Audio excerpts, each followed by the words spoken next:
2 minutes remaining.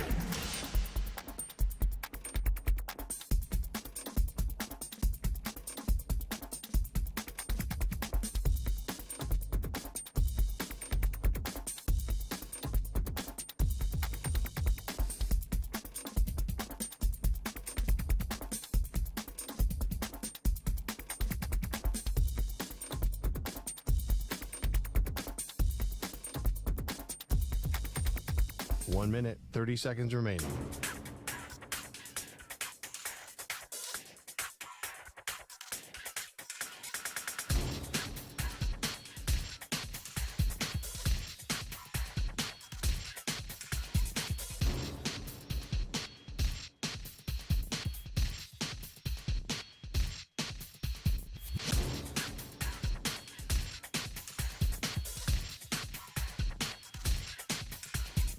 One minute remaining.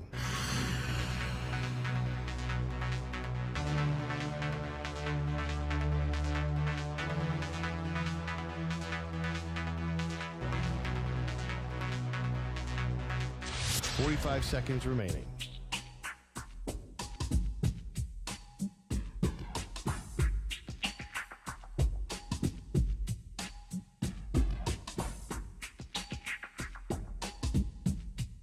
Thirty seconds remaining.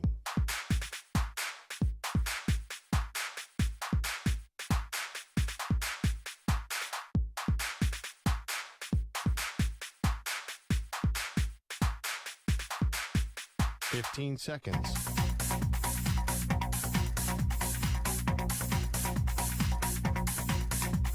Break ends in 5 seconds.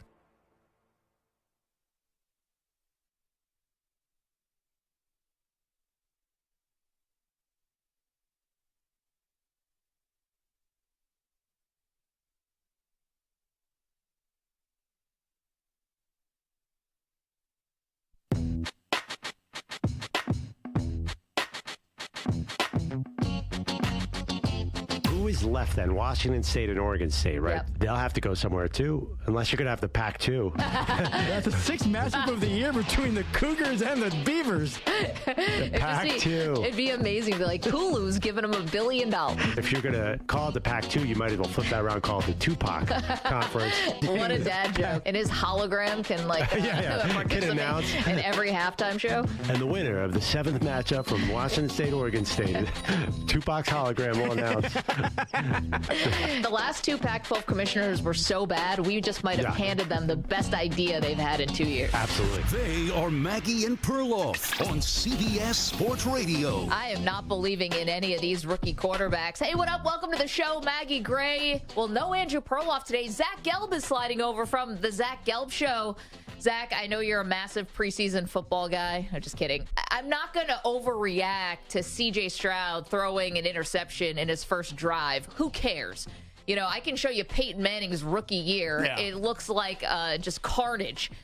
It's not about C.J. Stroud throwing a pick last night. I've been thinking about this for a while, and I'm curious if you think the same way. But between C.J. Stroud and Bryce Young and Anthony Richardson, I'm not even going to put Will Levis in this conversation, but I'm not foreseeing like greatness out of any of these guys, especially not the rookie year. I just don't think this is a class. Like sometimes we have these classes of rookies where they're super interesting and, you know, one guy will break out or you can see sort of the seeds planted on a great career. I just don't see that happening with any of the three rookies this year. So there's a difference in who's going to be the best and who's the most intriguing. Anthony Richardson is by far and away the most intriguing because he's one of those guys that we have now pigeonhole ourselves into where we say this guy could be 60% of Patrick Mahomes if he puts all of it together. And the same thing was being said about Trey Lance. The same thing was being said about Jordan Love. And here's the thing.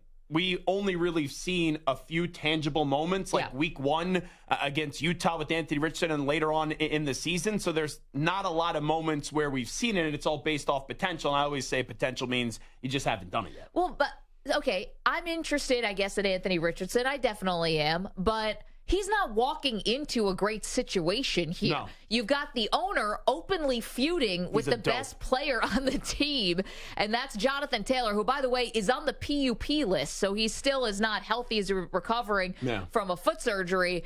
Not a back issue, but a foot issue. So you got that going on. You've got Anthony Richardson, who, listen, there are guys who can learn on the job, so to speak. There are guys who can become great passers after they weren't in college. Are we sure Richardson's going to be one of those guys? I'm not sold. So instead, he's going to have to use his legs a lot, which can open you up to injuries. I know he's a huge guy, but still can open you up. And you have a run game that's going to be with or without Jonathan Taylor. How's that going to help Anthony Richardson to not have his best running back and a weapon like that at his disposal? If he has trouble delivering the football, what is it going to matter, Michael Pittman? What's it going to matter with Alec Pierce? What's it going to matter with the other guys? He's going to have trouble. He got a new rookie head coach who's coming over from Philadelphia who's unproven. I just don't see how he's going into a good situation. Bryce Young, you can squint and see it because the Carolina Panthers have a great defense. And they have a good offensive line, too. Okay. He's still small. He's slight, and he's light. You know, he's not very tall. He doesn't weigh a lot, and he doesn't have speed like Kyler Murray or someone like that who can, you know, make up for their lack of size. Bryce Young, from the shoulders up, phenomenal, smart, leader, all of those things. I worry about his size, and it's not like they have the who's who here on their in terms of their receiving core. Oh, the receiving core, there's no number one wide receiver, and we've seen a trend in this league now. And I'm not saying Bryce Young is someone that we're iffy on because he was the number one overall pick, but we've seen a lot of guys that people were iffy on, whether it was Josh Allen, Tua Tagovailoa, Jalen Hurts as well, and those guys didn't take that step until you saw the Bills go out there and get your guy, Stephon Diggs. Sure. I still think he's your guy. You also had the Philadelphia Eagles get Devontae Smith and also A.J. Brown. Yeah. You look at Carolina right now, good offensive line. You have Miles Sanders, who had a good year last year, but I think he's overrated.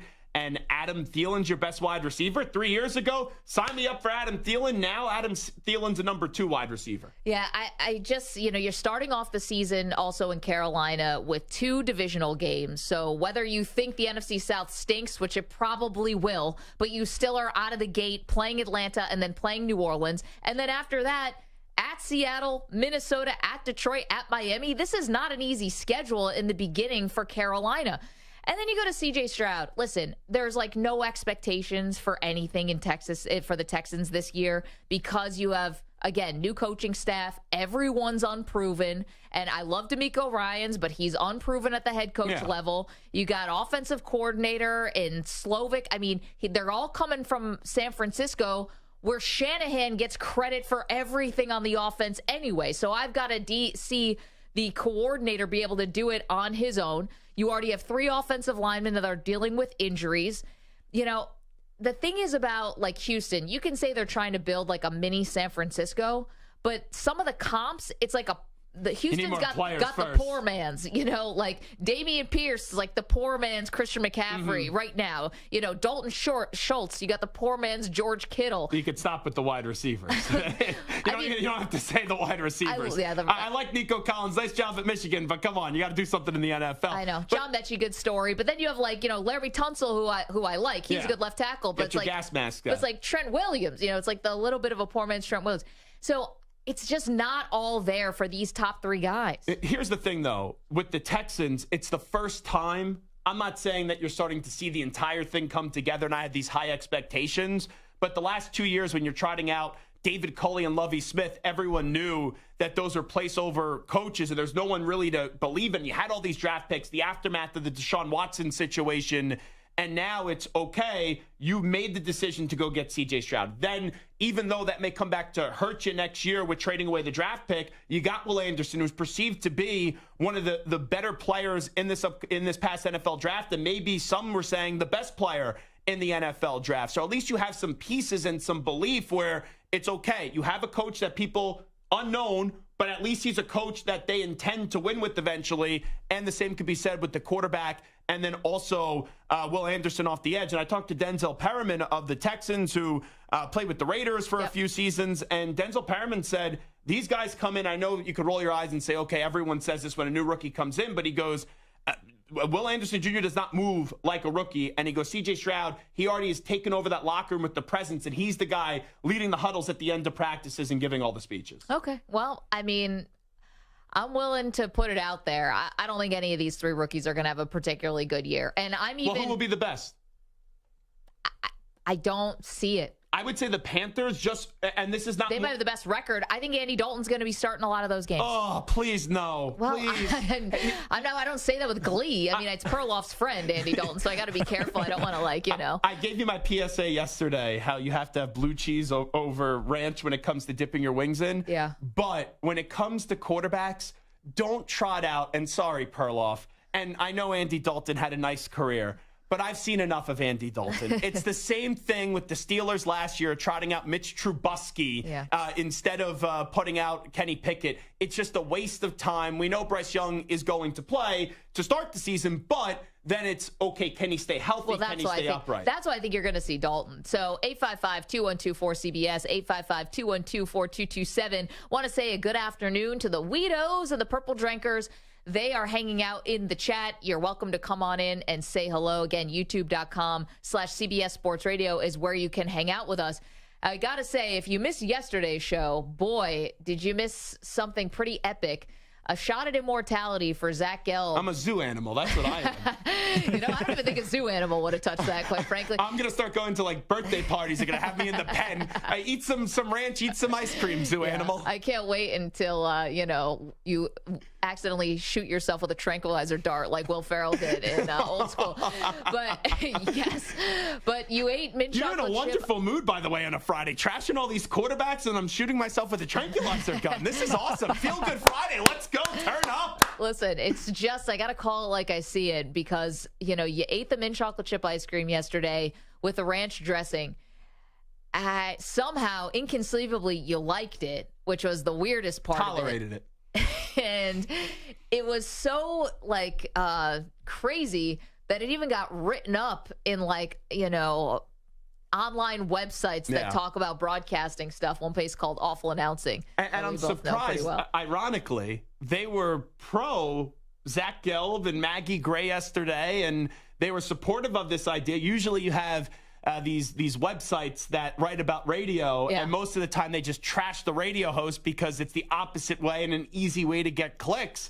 They were very supportive of it, and I didn't realize it in the moment when I said, it tastes like crap, but it's not that bad. Yeah. And that makes no sense. But what I meant by that was it tastes really bad, but not as bad as I thought, where I was going to be projectile vomiting all over the studio. It still makes no sense. Or the way that Maggie thinks the Colts are going to look this year. Yeah, that's going to look like someone vomited all over the table. 855-212-4CBS, 855-212-4227.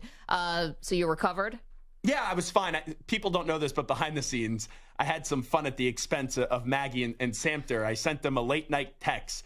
I went out to dinner, had a good night, and got home and was sitting around there for an hour, watched Jersey Shore as Sammy's now back. So that was big for me as I'm a big reality TV person. Woof. And then I go, let me have some fun with Maggie and Samter. And I put them in a group chat and I go, guys, don't tell Spike. Don't tell David, our bosses. I've been throwing up for an hour, and I'm on my way to the hospital. And Maggie's like, oh, my God, are you serious? And Samter goes, once I told you guys that I was kidding, he goes, you just gave me a heart attack. I don't know how genuine that was from Samter. I thought that was after the fact. They'll let me pretend like I care. Yeah, Samter tried an hour later. Zach would have been dead. So thanks, Samter. Little too late. I would have done CPR on Zach, but he's already dead. But Samter Maggie, also watching Jersey Shore, could not be bothered. I was just pumping too much.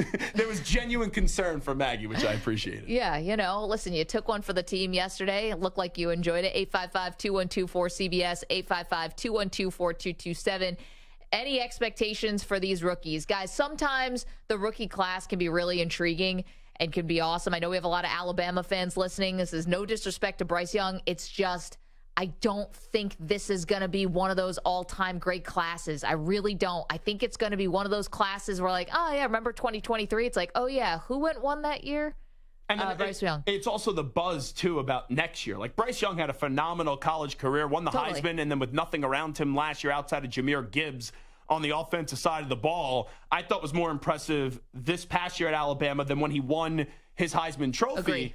But when you have Caleb Williams and Drake May and all the hype already starting, we talk about all these guys for a year, and it's like, all right, who cares what they actually do in the NFL? It's about the next guys that are coming in. The two things I'll say, though, about Bryce Young and CJ Stroud, which I'm just fascinated by, and part of it was that was not your typical Alabama team last year, and they didn't lose any games because of Bryce Young. So now you go to the Panthers, where you have a solid offensive line, a terrible division. Can I see him playing well enough to get to 8-9? I'm not putting money down on it, but I don't think it's out of the realm of possibilities. And my biggest concern with CJ Stroud, where we talked about the way that Bryce Young just excelled with really nothing around him last year, CJ Stroud had everybody in the wide receiving room, even with Jackson Smith and Jigba not playing. Yeah. And he didn't play his best game until the final game, albeit up against Georgia. And now you go into a place with the Texans where, as you said, a lot of Walmart 49er pieces. So how much of a drop-off is there with C.J. Stroud, who, if I'm being frank here, I wasn't enamored with last year with the Ohio State Buckeyes. 855-212-4CBS, 855-212-4227, so you can get on the horn. Got a really fun one for you. Obviously, we're on in Northern California, and we're on in Portland. So I think this guest is going to be very interesting for all of them and for any NBA fan. Domantas Sabonis is going to join us later on in the show. And I say for Portland because Arvydas Sabonis is a living legend for the Portland Trailblazers. Obviously, Domantas Sabonis playing with the Kings this year. They break their 16-season playoff drought, which was phenomenal. He's all NBA. He's going to join us later on in the show. Also, it is a Friday. Big exhale, everyone. You made it to the end of the week. Advice Duck will be in the house today. So there you go. Get your questions in for the Advice Duck. Use hashtag Advice Duck. You can always tweet us at Maggie and Pearl on Twitter, or you can leave your comment in the chat, youtube.com/CBS Sports Radio. Have you ever been to Portland? Yes, I have. I love Portland. I love Portland. I have family there. One of my favorite cities in America. I did a great guide trip there. We started in Seattle, then drove all through Oregon. My favorite part of Portland, the happy hours. So it's normal happy hour time, and then they do a double happy hours if it's 2-a-days, which they don't do in the NFL anymore. And then it's like 10 or 11 to close. That was one of the... And younger Zach Gelb there, like 22, younger. Come on, 23. Zach, you're still in your prime. I have gray hairs now, Maggie. I'm getting old. I from a year from now, I turn 30 years old, and I become a curmudgeon like Samter. Yeah. But at Portland once... Samter at 30 was probably dynamite. I was the most funny. The only time I left a credit card at a bar was in Portland, and the double happy hour got the best of Zach. That's the time. The time you left the credit card at the bar. If I had a nickel for every time I left the credit card at the bar, I would not be sitting here with y'all. 855-212-4CBS. That's a Maggie special. 855-212-4227. Okay. So much to do today. Glad you're along with us on this awesome Friday. We're going to have a lot of fun. Coming up, a story, to me, it just doesn't add up. It's about the 49ers. I've got some questions about everyone's memory here and the recollection of how this all went down. This one's a doozy, so we'll get to that in just a moment. Come on board. Again, 855-212-4227, youtube.com/CBS Sports Radio. We say a good afternoon to all of our amazing CBS Sports Radio affiliates from coast to coast. You can also listen to the show on the absolutely free to download and crystal clear Odyssey app. We're on Sirius XM channel 158. Don't move. Maggie and Zach back in moments. You're in a 5-minute break.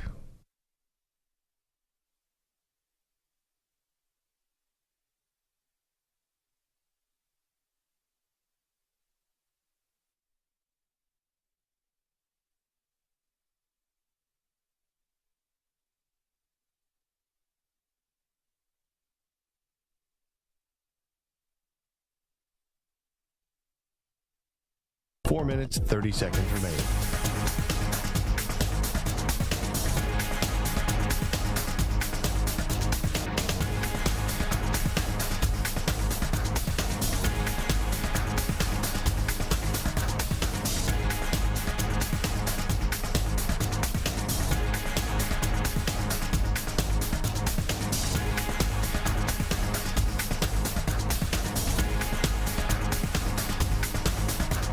Four minutes remaining.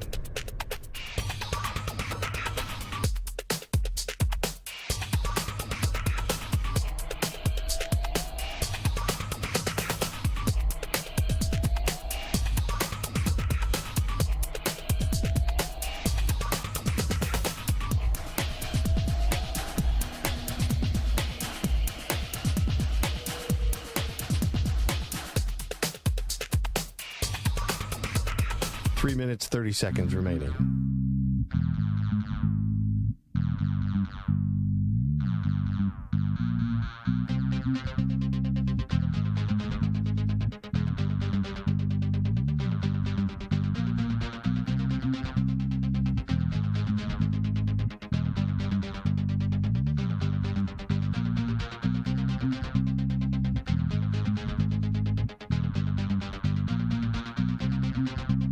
Three minutes remaining.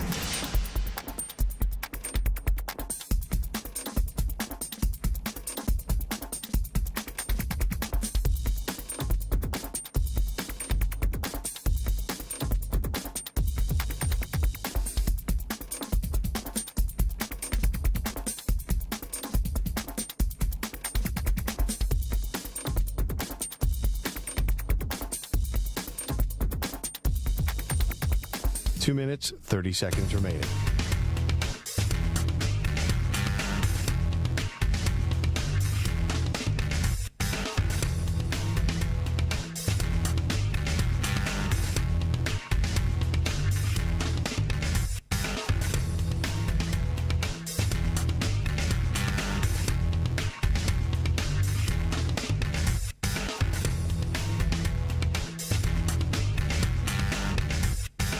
Two minutes remaining.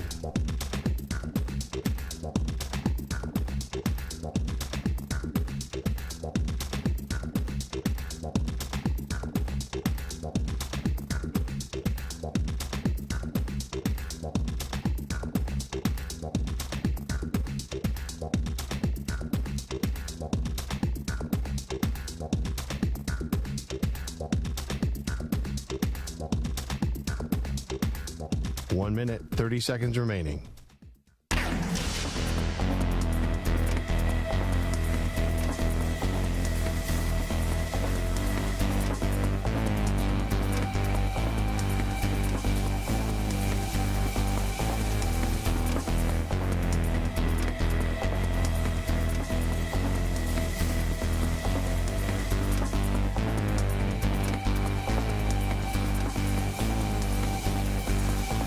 Minute remaining.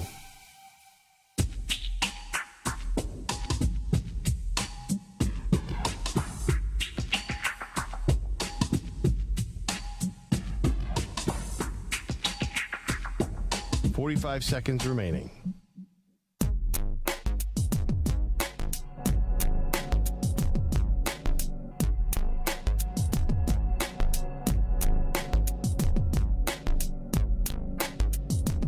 Seconds remaining.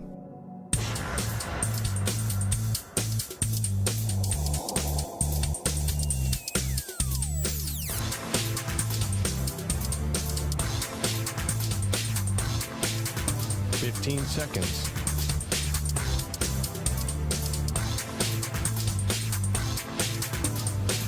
Break ends in 5 seconds.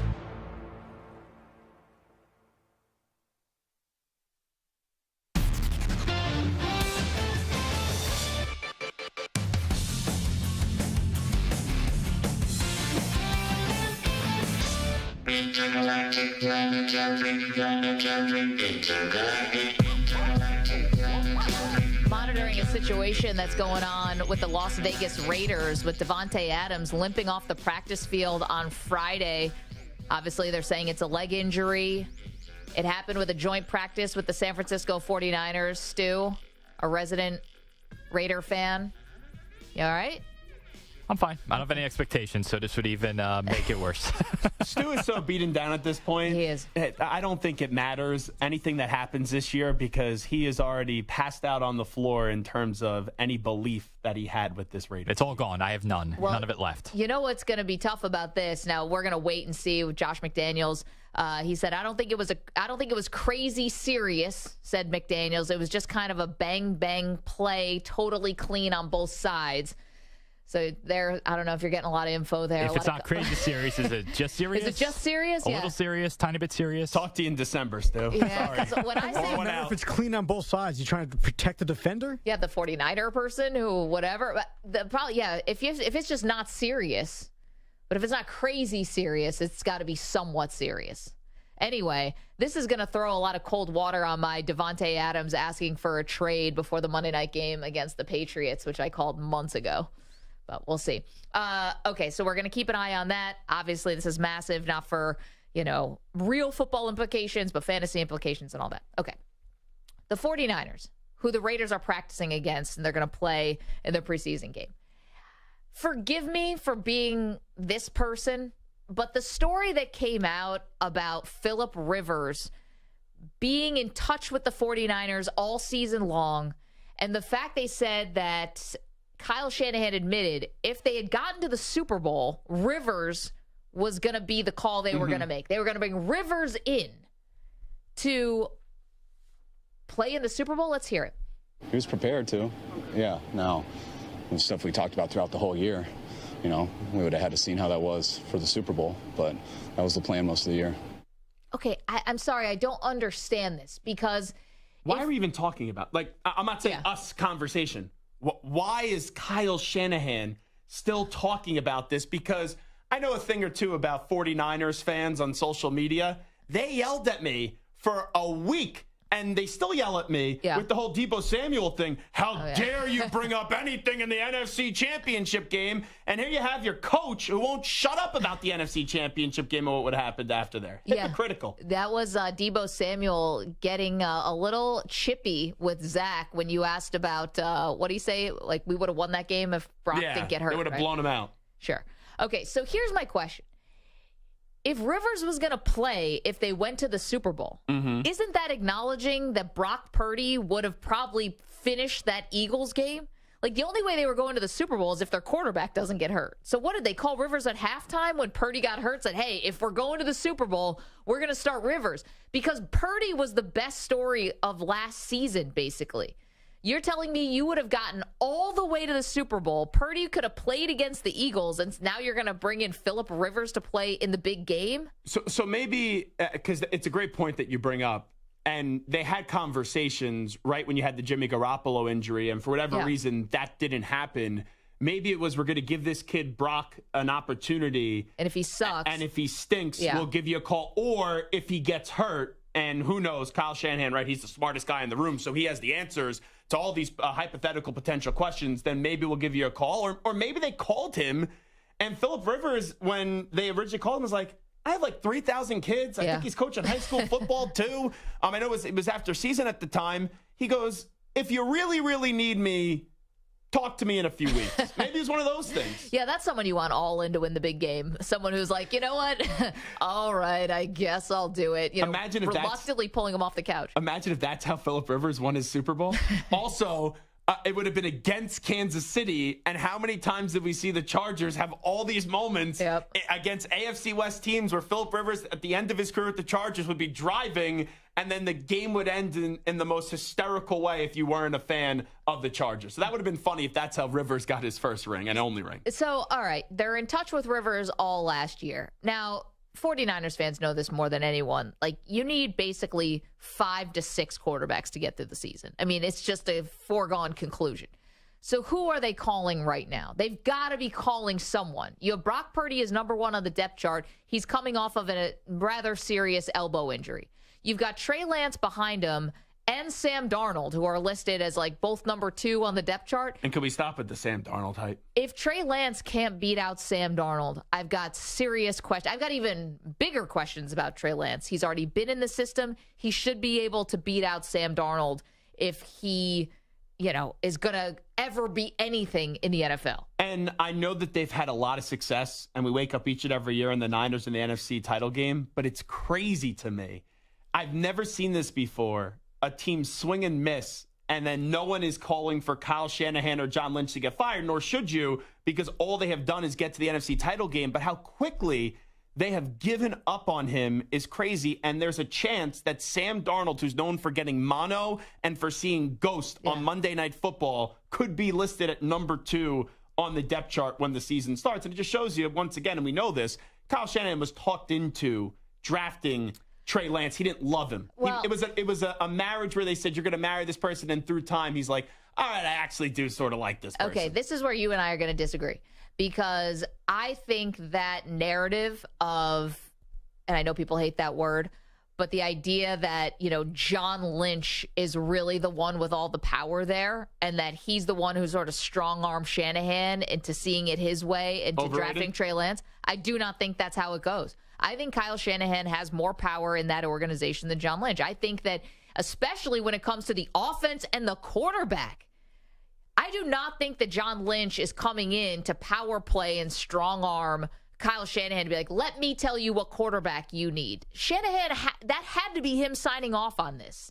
But when they even talked about it, and I do think it is a collaborative effort, but even John Lynch before has said, we were not going to draft someone if Kyle's not on board. Now, at the end of the day, I do believe it's John Lynch's decision because it's the draft. But it's one of those things where I'm sure this happens between you and Perloff all the time, where one of you may have an idea and the other one may be like, I don't know how much I love it. And then eventually someone's going to win in that conversation. Yeah. And in this case, John Lynch has the final say.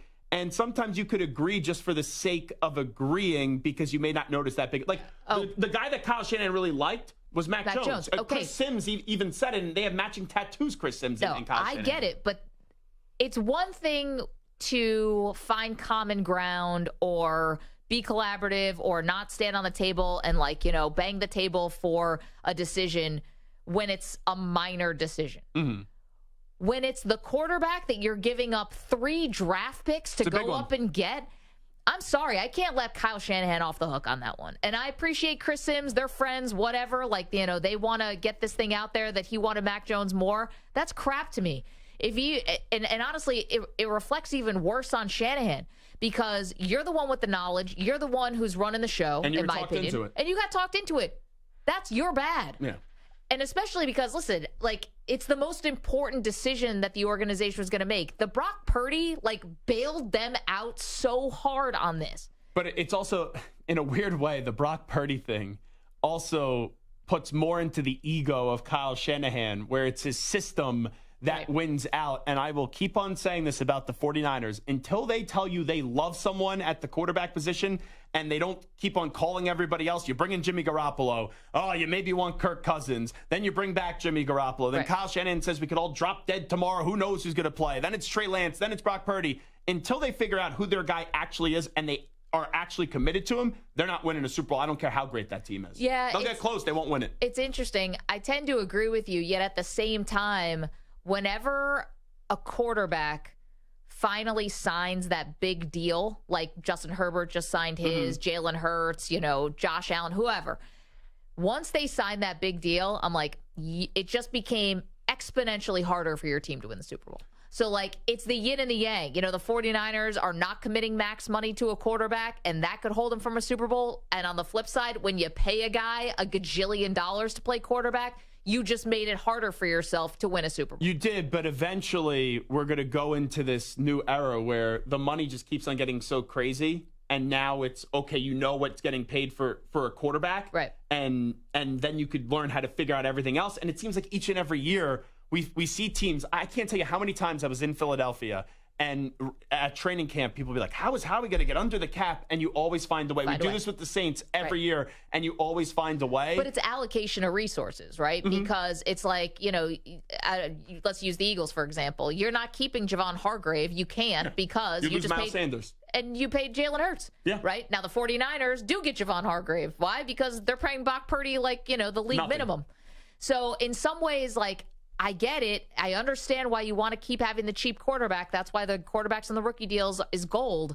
But I tend to agree with you. I don't think the 49ers are they're not winning a Super Bowl unless they've got someone legit. And I would imagine since Phillip Rivers didn't end up going there this last year, that he's not going to come this year to them if it gets to that point.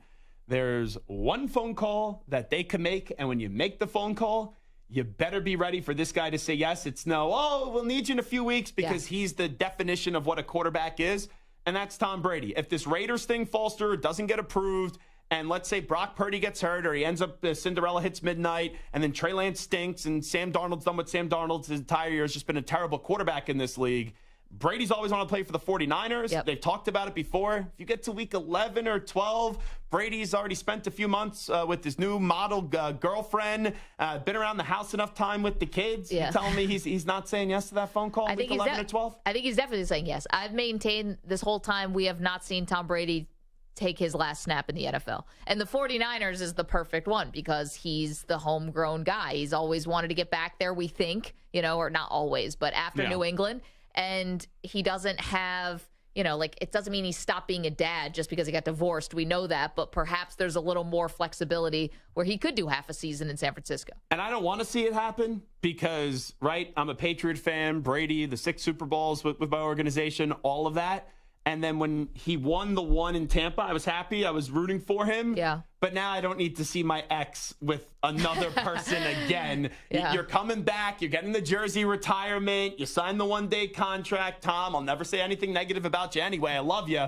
But I don't need to see photos of you everywhere on the internet going to win another championship with, let's say, the 49ers. Yeah, that is true. It's like your ex. It's like she already one-upped you. Yeah. With someone better. And now she just keep doing it again. It's like she moved on from Leonardo DiCaprio to Brad Pitt. It's like, oh, my gosh, give me a break. And then the moment where Brady goes, I love Deebo Samuel, that's just stabbing a knife right in the heart of Zach Gelb. Well, I would take that personally if he ever says that. 855-212-4CBS, 855-212-4227. Marco Belletti is here. Marco, you think we've seen the last of Brady? Yeah, I do. You think he's done? I think he's done. He's on safari with the kids? No, I don't see. I think Kyle Shanahan would have to swallow the ego, and I don't see him doing it. He was going to call Phillip Rivers last year. I get it. I don't buy that either. I don't. I really don't. I know he said it.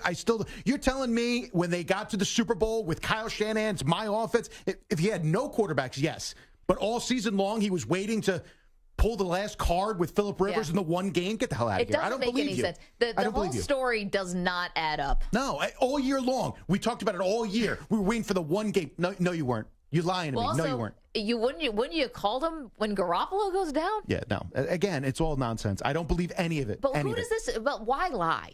I don't know, because it feels like sometimes guys do it just to make us talk about it, and they enjoy watching us go in circles for their own amusement, which I could respect. I like that. You think that Kyle Shanahan is just mind bleeping all of us? Yeah.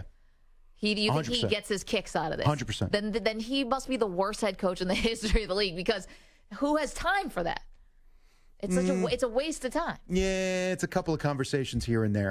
None of the players. I don't think they buy into any of this stuff. I really don't. That's why we hear Mike McDaniel talk to us in riddles. Like, they just enjoy messing with us sometimes, and that's fine. Maybe it's to try to distract us from talking about this. Not talking about the fact that they basically have 3 quarterbacks but have none.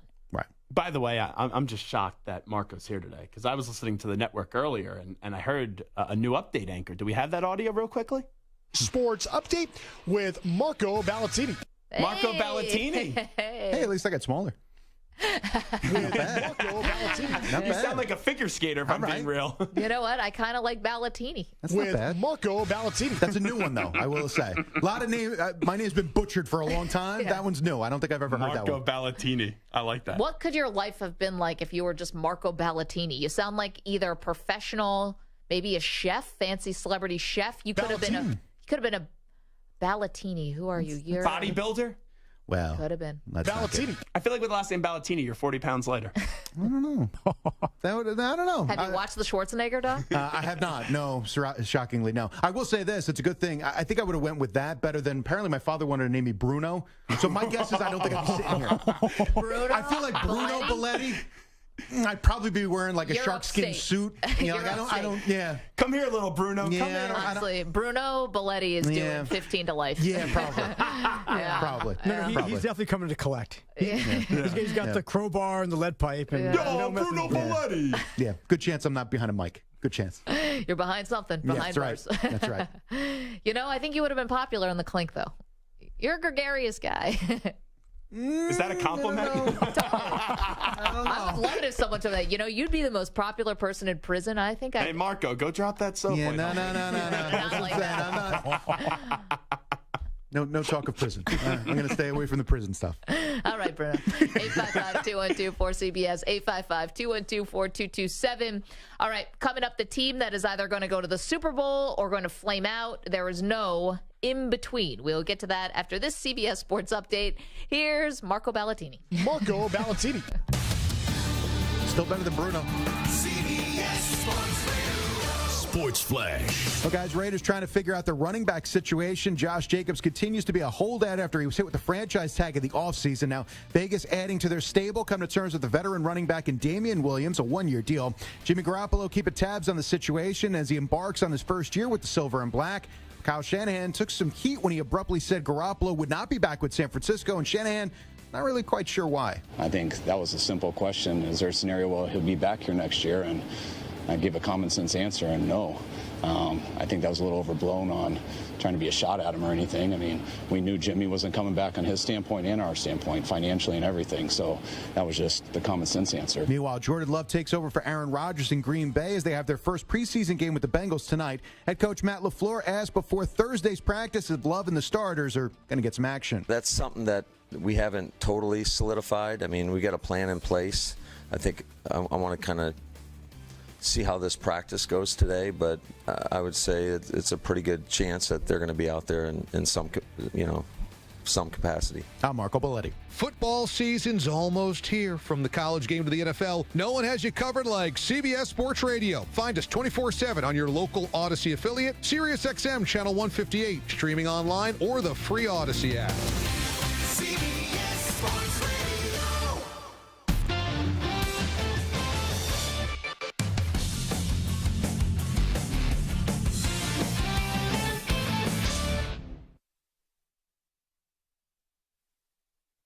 You're in a 5-minute break.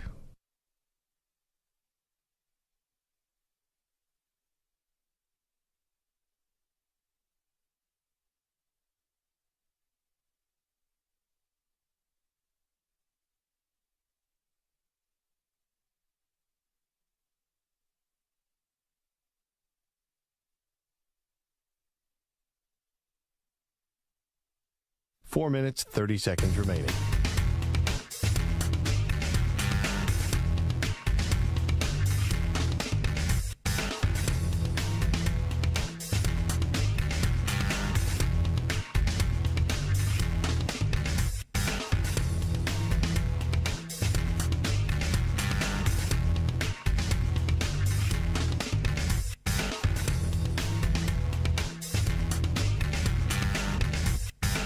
Four minutes remaining.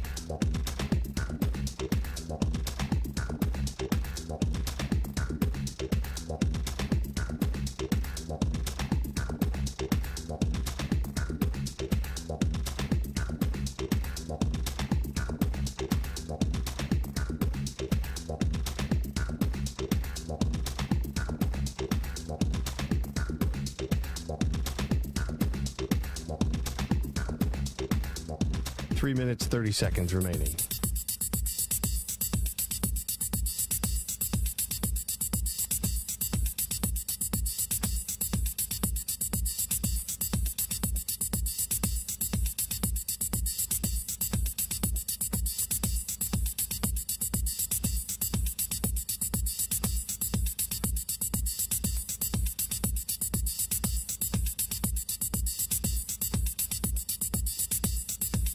Three minutes remaining.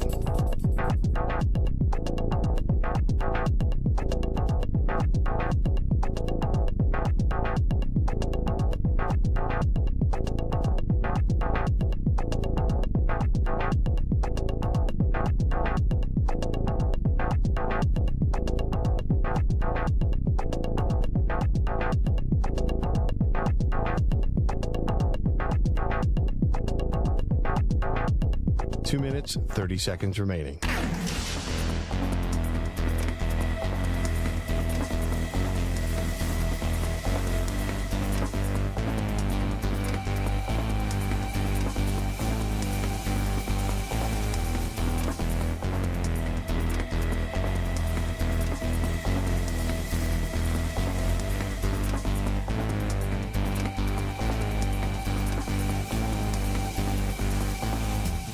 Two minutes remaining.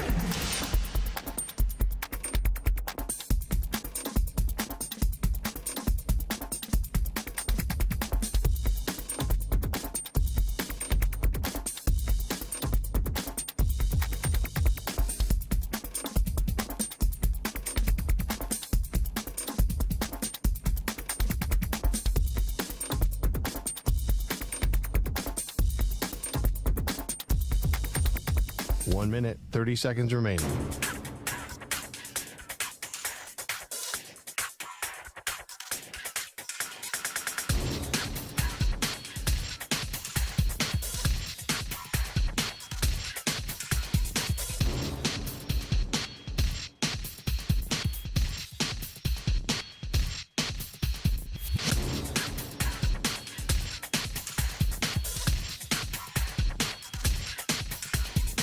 One minute remaining.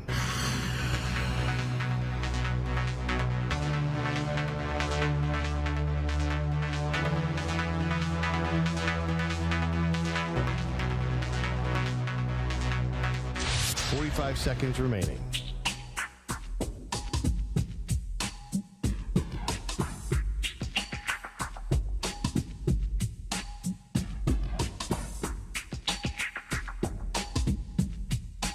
Seconds remaining.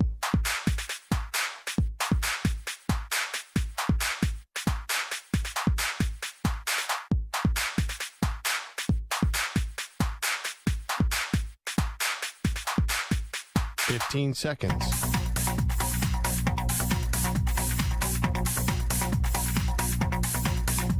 Break ends in 5 seconds.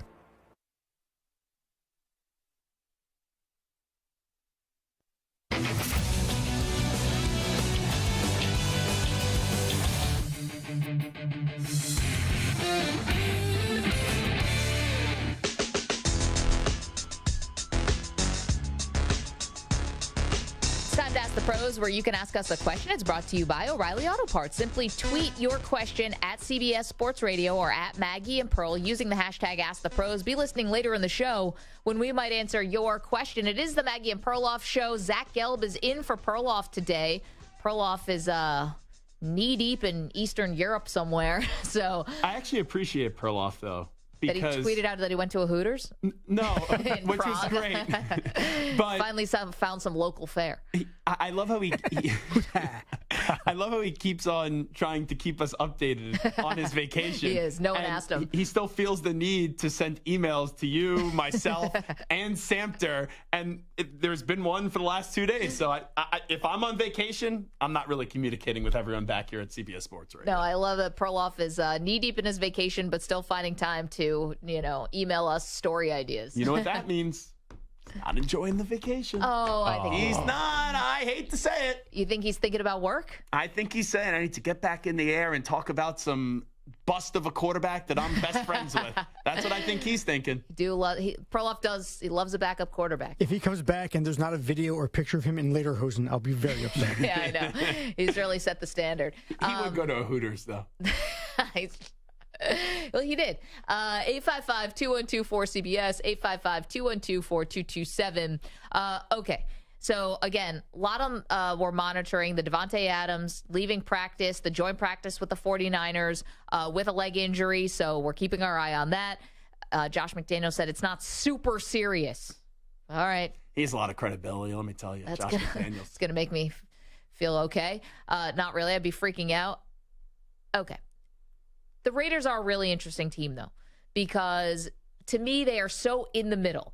You have Davante Adams, you have Max Crosby, you have Chandler Jones, you've got Hunter Renfrow. Like, you've got some of these pieces that would indicate we're going for it. You have pieces that indicate, hey, we actually want to win. But then you sign Garoppolo, who's coming off of a foot injury, and you put no one behind him.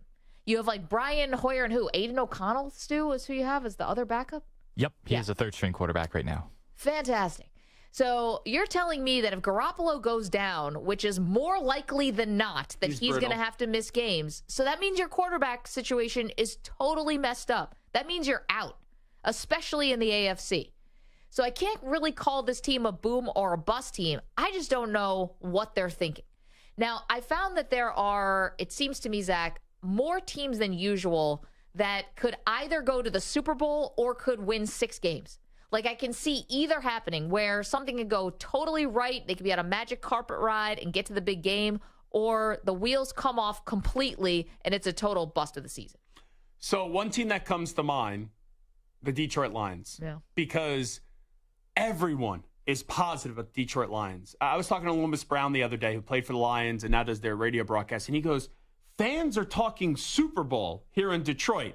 And I roll my eyes at that, but then I go, if the Eagles and Niners don't get there, you could make a case they're the third best team in the NFC. That's the Cowboys, but okay. But you can make the case. Yeah. But when everyone's being positive about the Lions and they should win the North, and even if they don't, they'll make the playoffs. Like Lomas was saying, if they don't win a playoff game, and they haven't won one since 1991, I believe, then this season is not considered a success in his eyes.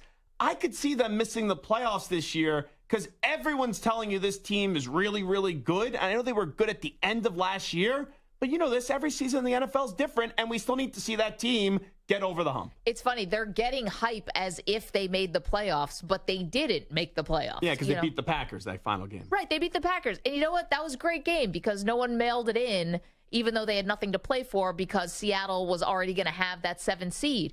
But I can't pencil you in to the playoffs just because you ended the last season on a high note. I totally agree with you.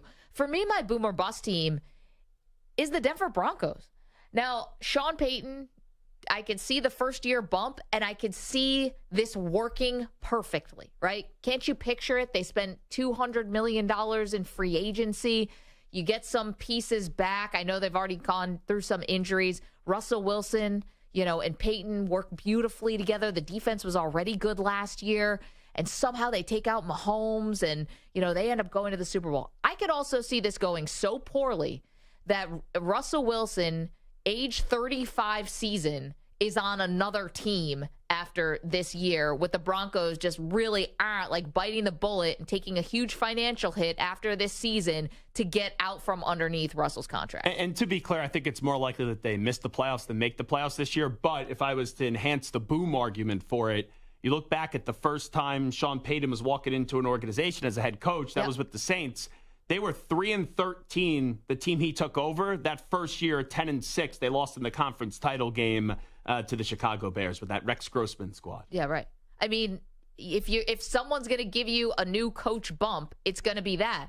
But I just wonder, Peyton is obviously feeling very comfortable.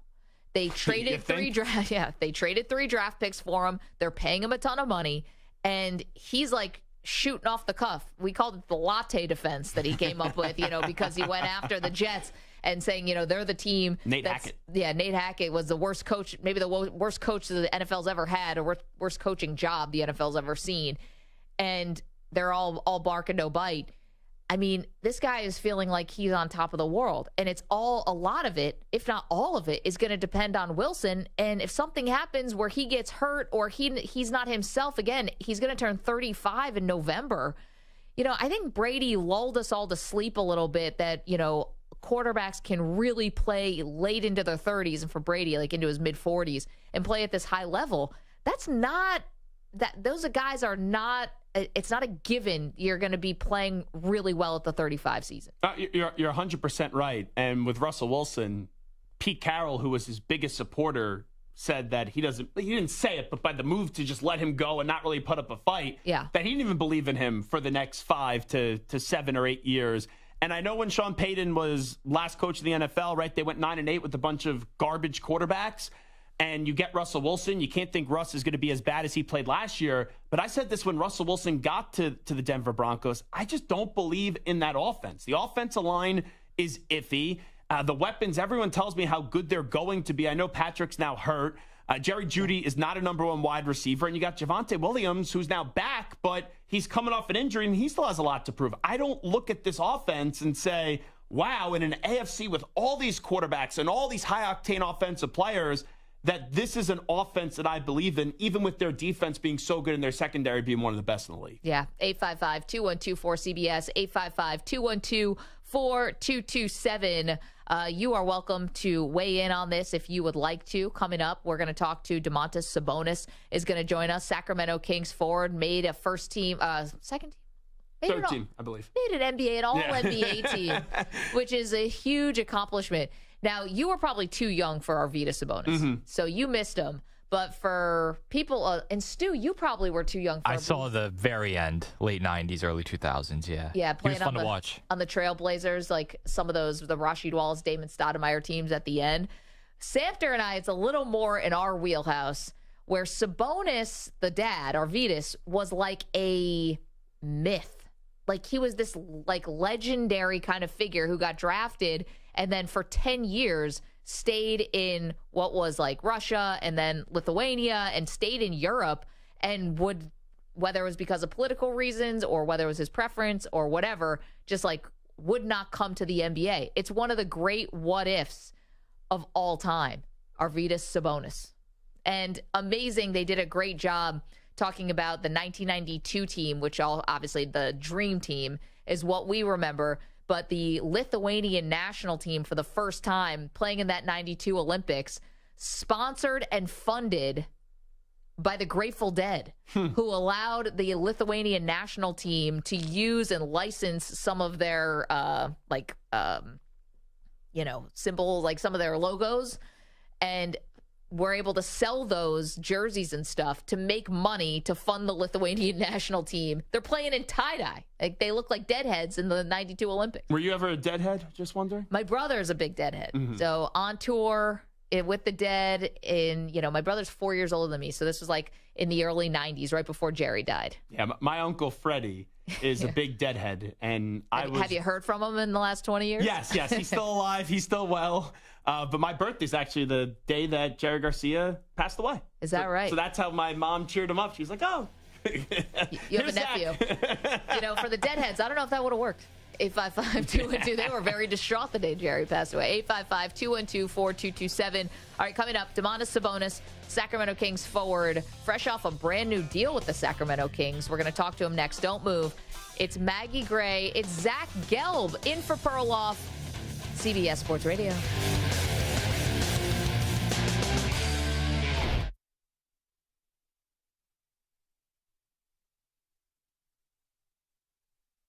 You're in a 5-minute break.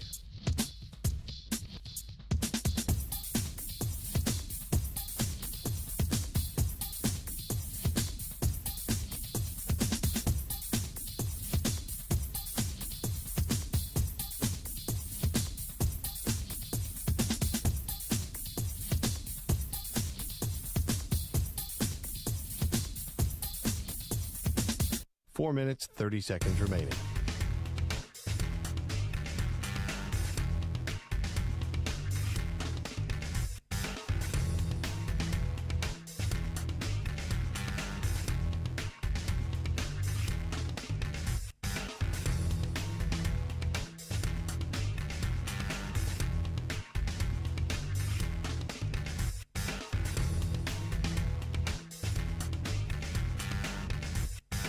Four minutes remaining.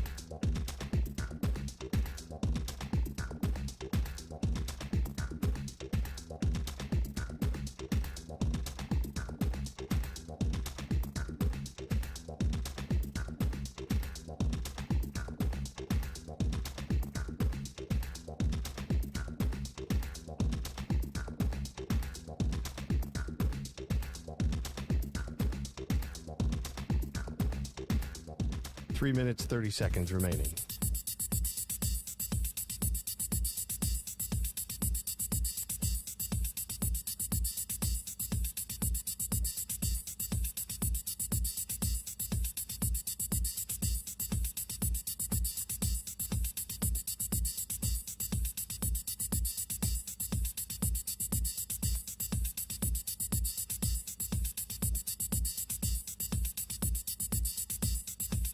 Three minutes remaining.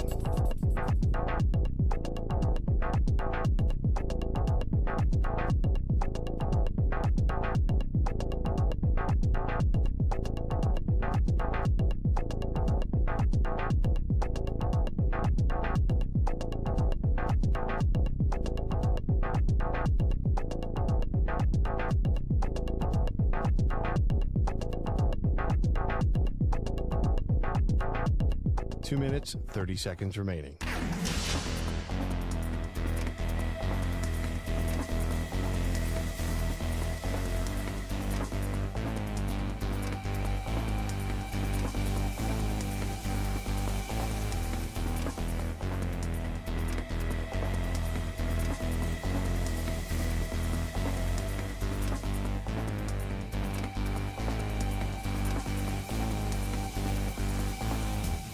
2 minutes remaining.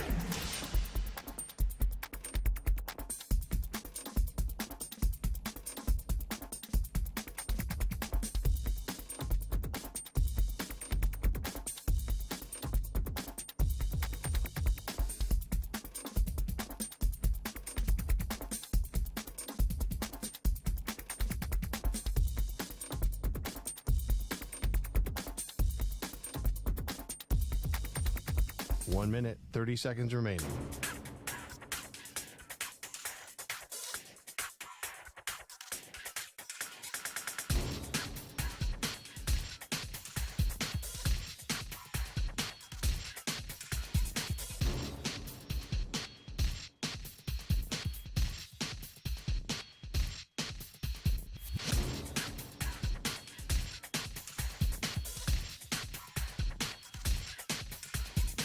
One minute remaining.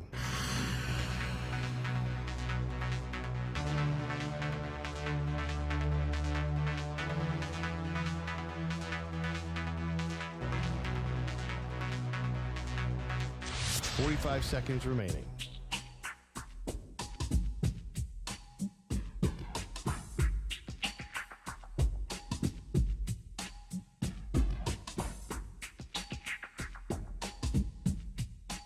Seconds remaining.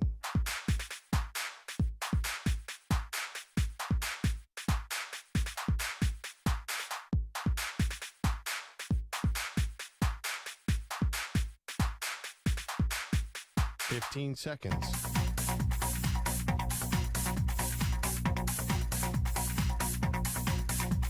Break ends in 5 seconds.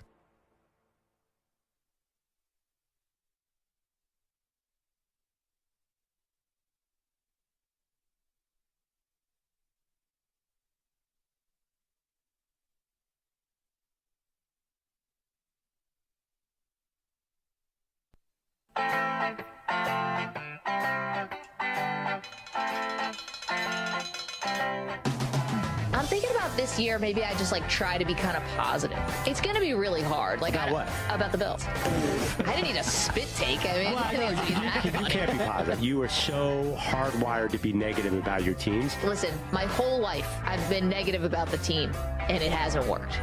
Maybe it's like a Costanza, go opposite here, and maybe something good will happen. Maybe I'm just they're going to pull this out. They're going to do it. They're going to win, and maybe something will change. I don't think you have it in you.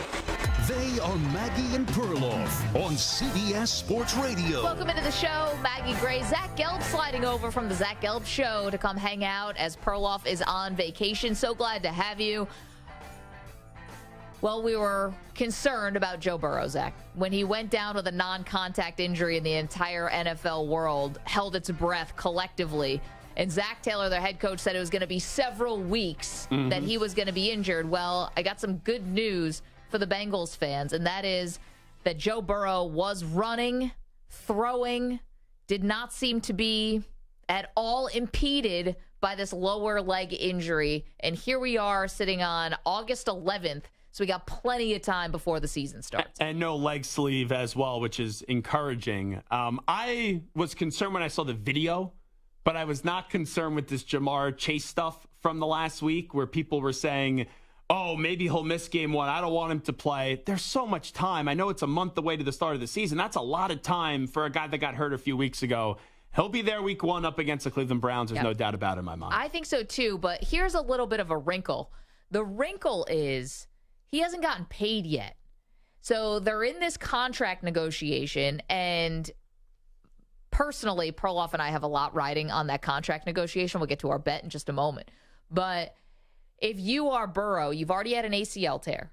You now have had maybe a scary moment that you got through, but a bit of a scary moment with the calf strain. Do you want to take the field before you have your future totally solidified? I think his agent may be saying those things. His father coached football for years at the college level. I don't think his dad's saying that.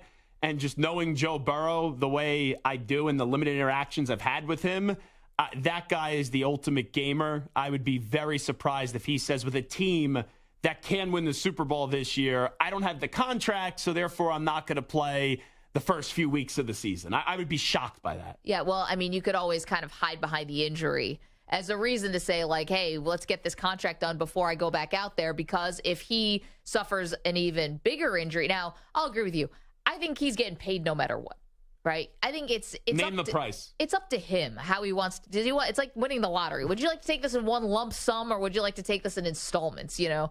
Put it this way: Mike Brown used that cringeworthy analogy of the corn and the hogs and all that a few weeks ago. Oh, that was terrible. He could have all the corn in the world. He'll get his corn when he wants it, and then more life supplies of corn. He'll be fine.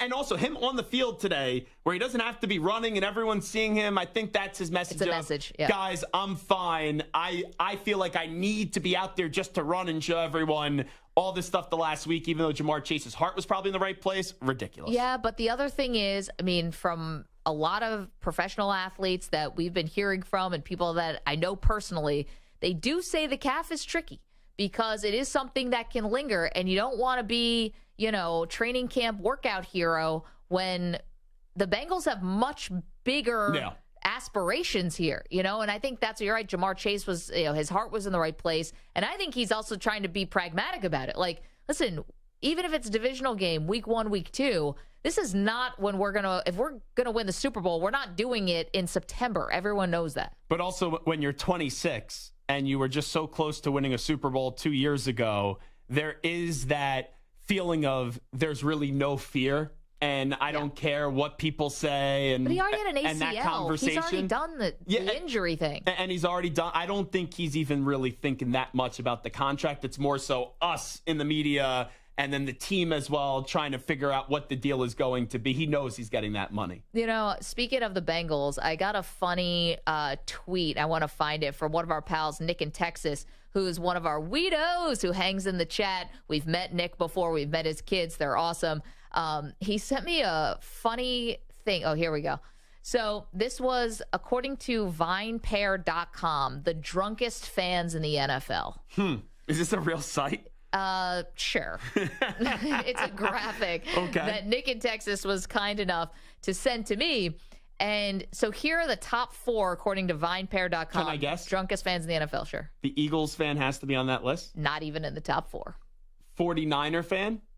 Not even close. Really? Raider? No, sir. Lions? You're striking out. Wow. You are really bad at this game. So the Bengals? Yes, the Bengals are number 1. That's what made me think of it. Browns? Not according to this. And so all these fan bases that are tortured, they're not drinking booze at the game? I'm not accepting the results of this list. So according to this, be a politician. Yeah, right. Number 1, the Bengals, drunkest fan base. Really? That's according to this survey. Number 2 is the Baltimore Ravens fans. This is fugazi. Wow. I didn't peg a Ravens fan to be the drunkest. And then 3 is the Bills. Honestly, makes sense. Shocked it's not a little higher. And then 4, Chicago Bears. That makes sense. That is a tortured fan base, a bit. So how many brewskis are you responsible for on this list since you're part of Bill's Mafia? How many Labatt Blues? Yeah. I mean, I think the Molson Triple X's, a few. But I was a little surprised here. Surprised the Bills weren't number 1.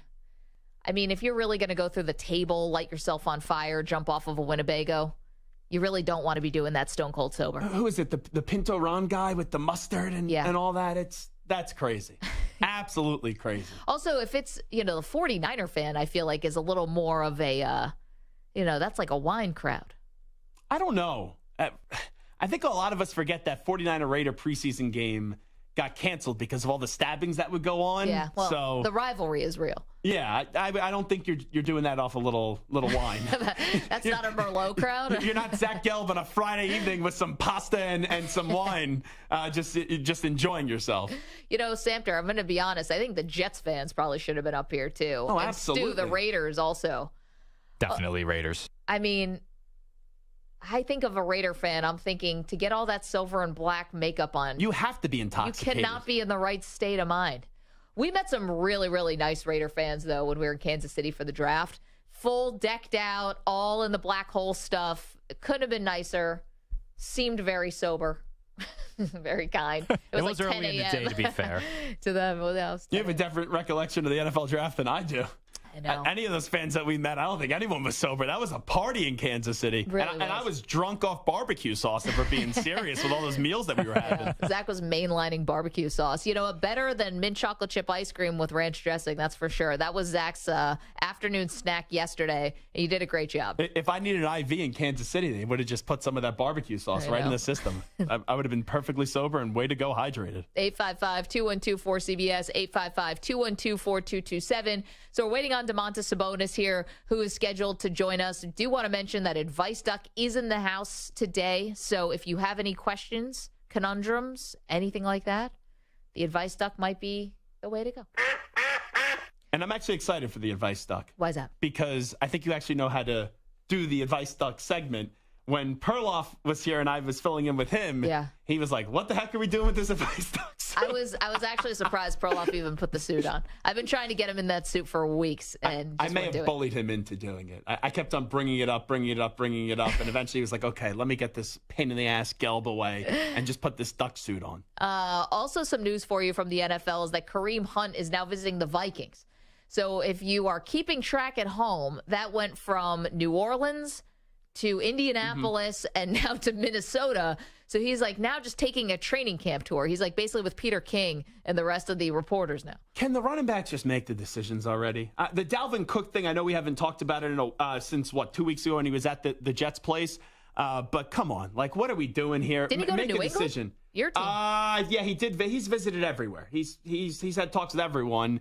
Make a decision already. Let's go and let's get these running backs into training camp. Well, I mean, I think it's about getting every dollar for the running backs, and teams just don't want to give them anything. I mean, I understand all three of those situations, though. In New Orleans, you're going to have Alvin Kamara, who's going to be starting the season with a suspension. You've got Indianapolis. Of course, they've got issues with Jonathan Taylor on PUP, not getting along with the owner. Is he even going to play a snap for the Indianapolis Colts this year? I imagine. I don't think he's there week one, though. Probably not. And then Minnesota, who let go of Dalvin Cook and, is probably looking for depth. Yeah, Alexander Madison, I think, is going to be a solid player, and there's a reason why they brought him back, and he didn't think he was going to be back there to begin with. But once you made that decision to go to Alexander Madison, you knew that they were eventually going to get rid of Dalvin Cook. That's a team, not that I think they get to the Super Bowl, because I just don't believe in Kirk Cousins to get to a Super Bowl. Well, you can't, because the Super Bowl's played at night. Yeah. So that's a primetime game. Cousins, it's not going to happen. But that's a team that everyone is like already saying they're going to regress as if they're going to miss the playoffs. I think they're making the playoffs this year. I do. I mean, in the NFC, hate to say it, a little bit easier in the NFC. So perhaps, They should be 9-8 bare minimum. I think so. I don't think that division's going to be crazy. Yeah? Is he there? Okay, great. Let's turn our attention now to Domantas Sabonis, who's good enough to join us on behalf of Abbott Nutrition, the Winning From Within campaign. Let's say hello to the Sacramento Kings forward. Domantas, hey, it's Maggie and Zach here. How are you today? Good. How are you? Thanks for having me. Appreciate you making the time for us. It's been a really busy offseason for you. Congratulations. You guys broke your 16-season playoff drought in Sacramento. Have you come down from the high of that between you and the Sacramento fans? Yeah, of course. I feel like as the season went on, we had higher and higher goals, so we're just excited for this offseason to keep going, getting better, and have an even better year next year. Do you guys feel like you could take that next step this upcoming season? Like, how far away do you guys believe that you could be playing in the NBA Finals? Obviously, as a player, growing up and working out in summers, and that's your whole goal, is getting to that point and obviously ultimately winning it. So I feel like everyone is definitely putting in the work this offseason to prepare us as best as possible for training camp and the season. Domantas Sabonis is joining us, all NBA, on behalf of Abbott Nutrition, the Winning From Within campaign. This is pretty cool. You guys were working out with the Real Madrid FC. We know that you spent a lot of time in Spain as a part of your childhood before you came over from Gonzaga. I mean, you've got to be a pretty skilled soccer player. I imagine anyone who just lives in Europe for any amount of time is pretty good. Yeah, obviously football was definitely big for me growing up in Spain. My dad played for Real Madrid, so definitely a Real Madrid fan growing up, and played a lot of football growing up. But I wouldn't say my friends would say I have the best skill for that sport, but I definitely love it and try. Yeah, 7'1". You know, I'm a tall guy at 6'4", and I was horrible at soccer. I also have a lot of weight that I carry, but 7'1", you can't move that well. I'll say on the correct term, the pitch, correct? Yeah, on the pitch, yes. Yeah, definitely, you know, but we definitely played a lot, you know, anywhere we could. That was always the game, you know, maybe warm-ups with the basketball team were a little football match, you know, half court, you know, but it was definitely big for me growing up. So I was very excited to have that experience that Abbott and Real Madrid kind of made for us, have a whole day of practice, dribbling, headers, free kicks. You know, we did a bit of everything and kind of got to be a soccer player like that in a day in their life. You mentioned that your dad played for Real Madrid, the basketball side, obviously. Your dad, Arvydas Sabonis, the Hall of Famer. You know, I'm curious, in what ways does it help you to have a dad who's a legendary basketball player? And in what ways is it harder, maybe, to have your dad and have those kind of expectations? I think for me, it's kind of always helped me. You know, obviously the side of having him as my dad, I can ask him anything, get inside scoops, what to prepare, what's important, you know, all these things, because he's been through it, you know, and he's seen more than I have even. He's already been there where I'm going to go, you know, so he obviously helps me in that part. And then the part where any comparisons or people talking about me, about him and stuff like that, like I've always used that as motivation, you know. If anything, when people say that, that just shows me how great he was, and it just makes me happy. It makes me happy that he's my father, and I just want to be as good as him or be better, you know, and it's just motivation, to be honest. And if anything, all those things have always made me work harder and become a better player in person. De'Aaron Fox is a tremendous player, and the nice part about your guys' story this year, a lot of those names got thrown into the national spotlight. Just tell us a little bit behind the scenes, what you see being a basketball player when you observe and get to play with De'Aaron Fox.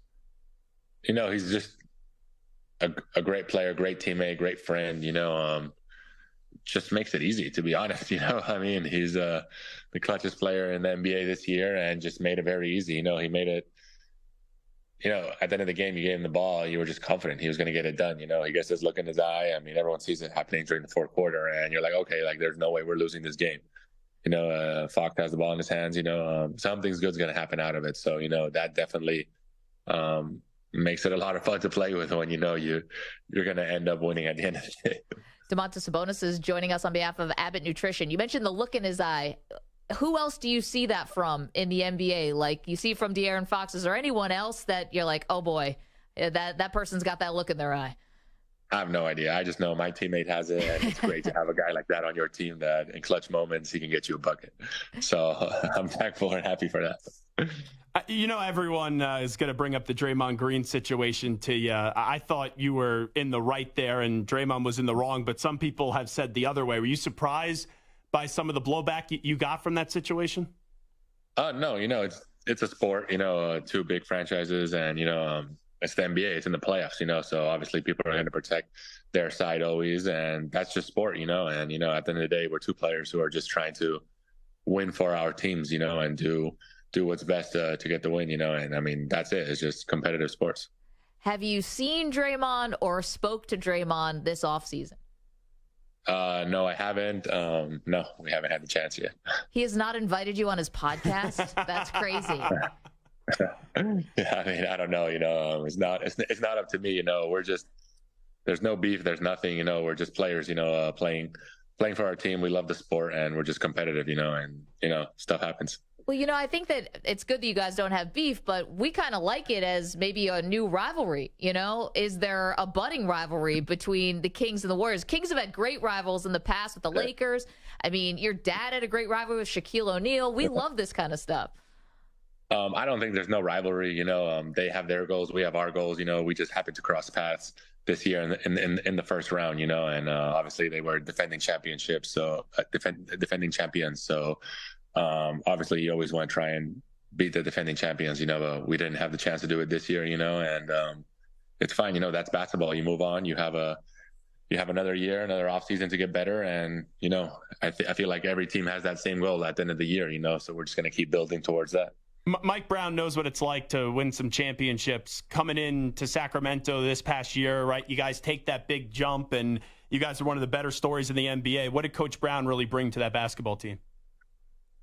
He just brought, I feel like the biggest thing he did was discipline, and accountability. And there was not one day that you could really, I'm going to take a day off today. Oh, I'm going to not try as hard in practice or on this drill or on the game. He'd be calling timeouts 20 seconds into the game if someone went under on a shooter or whatever the assignment was, so he would call out Fox and I all the time, so kind of set an example for everyone else, like no one's going to get away with anything, and for a young group that we were, I think that was the biggest part, to get all of us to lock in and really believe in. He did a great job. The accountability for sure. Domantas Sabonis is joining us on behalf of Abbott Nutrition. Got a Winning From Within campaign. Was really cool. Got to get out there with Austin Eckler and with Eric Dickerson, right? And do some drills with Real Madrid FC. Teach some kids about nutrition. Lighting the beam.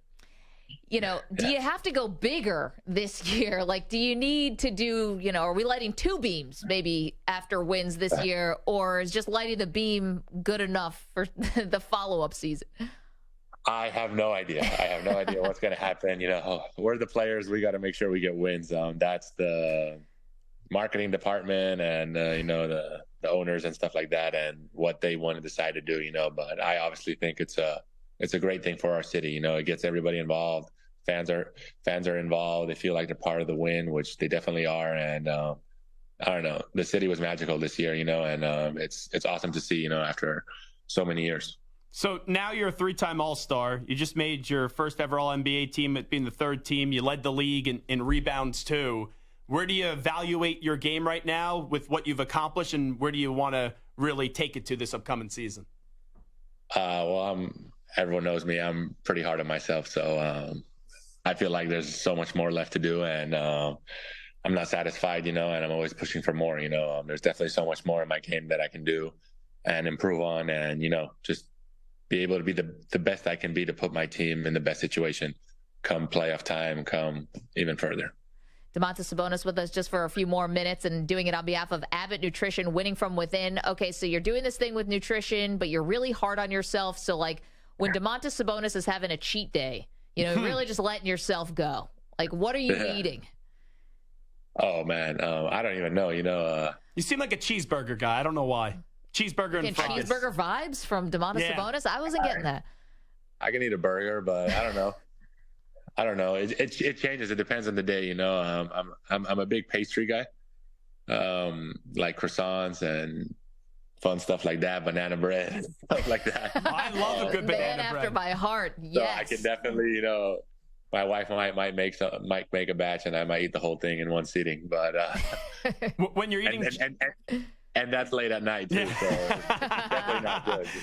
When you're eating chicken wings, do you go ranch or blue cheese? Oh, see. Ranch or blue? Probably, ranch, not blue cheese. Oh, yeah. I loved you. Now I can't stand you, Domantas Sabonis. Okay, last one for you. You mentioned croissants. It made me think of Victor Wembanyama. What have you seen of Wembanyama? My co-host has called him the French windmill. What have you seen of him? Like, what could the ceiling for him be in this league? I mean, he seems how he shows himself, takes care of himself, how he thinks, how he's, what I've seen, in interviews and stuff, he's a very smart kid, and he has good people around him. So I feel like that's the biggest thing in the NBA, coming in with so much hype, is the people around you and your brain, and what's important to you. And I think like he has all of his priorities straight. So I don't see nothing stopping him, he already puts in the work. He already has all the talent that's never been seen before. So only wish him the best of luck and for him to do great things. Yeah, and just tell us one more time what you're doing with Abbott Nutrition today. We just had a practice day as a Real Madrid football player. We did everything. We took Ensure protein shakes. They have 30 grams of protein, 1 gram of sugar. So, I mean, I think everyone's happy with that outcome, especially after a workout. And I don't know, we just tried out all the drills. We had header drills, dribbling drills. I had an advantage on the header drills compared to everyone else there. That definitely was fun. And at the end, we played a match. we did 2 teams. It was a lot of fun. And then after that, the cool part was we had to go and see the nutrition aspect of what these football players take. We made a yoga parfait, smoothies, acai bowls, with the stuff they gave us. And, as a basketball player, it's cool to see what other sports are doing, because anything I can learn that might help my performance improve is always great. So that was very interesting and a fun experience. Was Austin Eckler talking trash? You can be honest. I feel like everyone was talking trash there, and at the soccer match, everyone was having a great time. It got competitive, and yeah, I think it was on a penalty. The other team won, so it was definitely a fun one. You should have been the goalie. Yeah, I know. Yeah, it was. We had these other 2 players doing it. I wanted to be selfish and try and score some goals. Wait, who was the biggest trash talker? If not Eckler, was it you? No. I definitely was not talking trash. That's not my game. It was probably Eckler. There you go. Domantas Sabonis, congratulations on the new contract as well. Got a lot of cool things going on in your life, obviously. Appreciate you stopping by and carving out some time for us, and best of luck next season. Yes, sir. Thank you so much. Appreciate it. Appreciate you. Domantas Sabonis, Sacramento Kings. All right, the playoff drought is over for Sacramento. Ran into, obviously, a really tough Warriors team in the first round, and now we'll see what they'll do in the next season. Yeah, I loved him. It was a great conversation, but ranch I know. on wings. I know. You got to lighten up, though. That's terrible. I'm sorry. It's like you found out that, someone... it's an awful thing. It's a terrible offense. I was gonna say someone killed your dog or something. It's it's so bad. You're offended by the ranch. Yeah, very much so. I don't get offended by much. Ranch on wings, that's as bad as it is. We found what really makes Zach upset. All right, that was cool. Domantas Sabonis. We're super late. We're gonna get back to you in just a moment. The one thing we asked that we never asked for, guys. The one thing we never asked for, but we're getting it anyway. We'll tell you what it is next. Don't move. It's Maggie and Perloff. Zach Gelb in for Perloff today on CBS Sports Radio.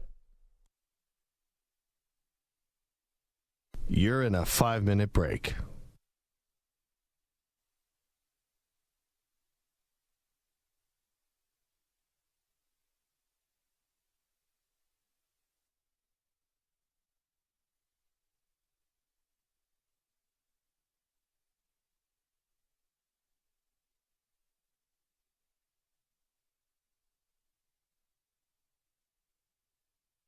Four minutes, 30 seconds remaining.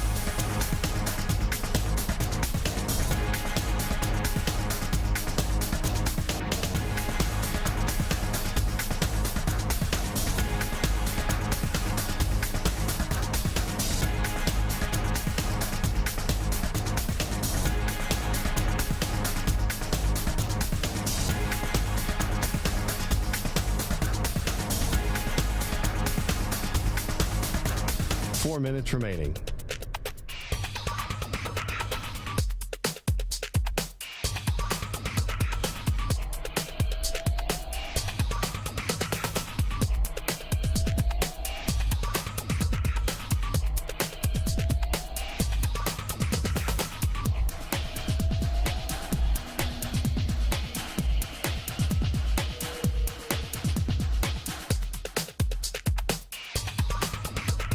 Three minutes, 30 seconds remaining.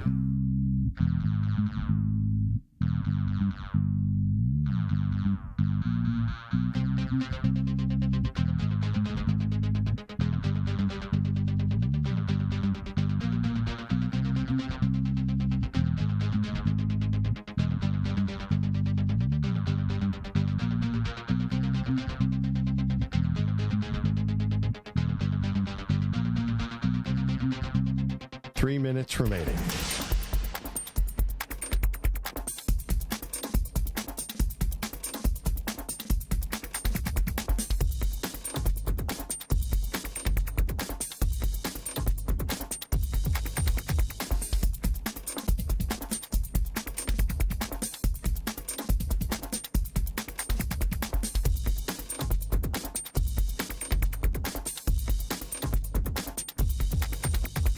Two minutes, 30 seconds remaining.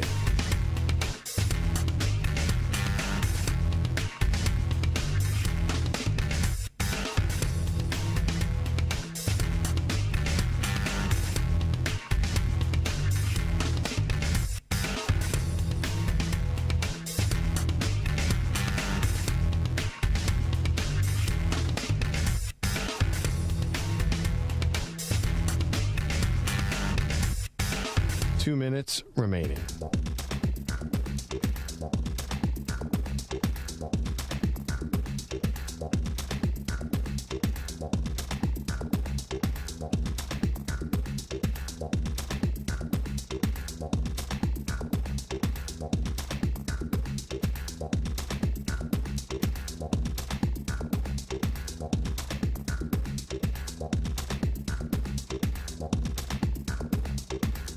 One minute, 30 seconds remaining.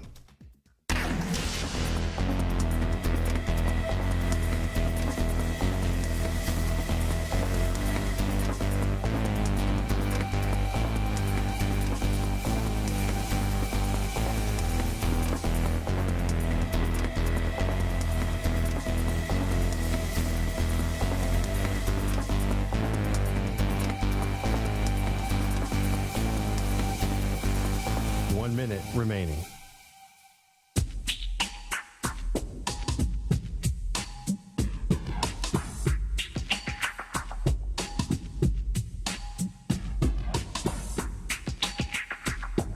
Forty-five seconds remaining.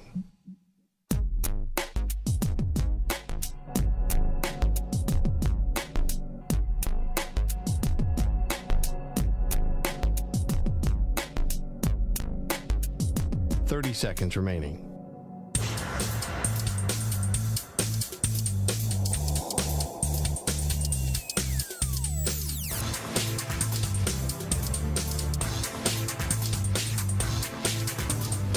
Seconds.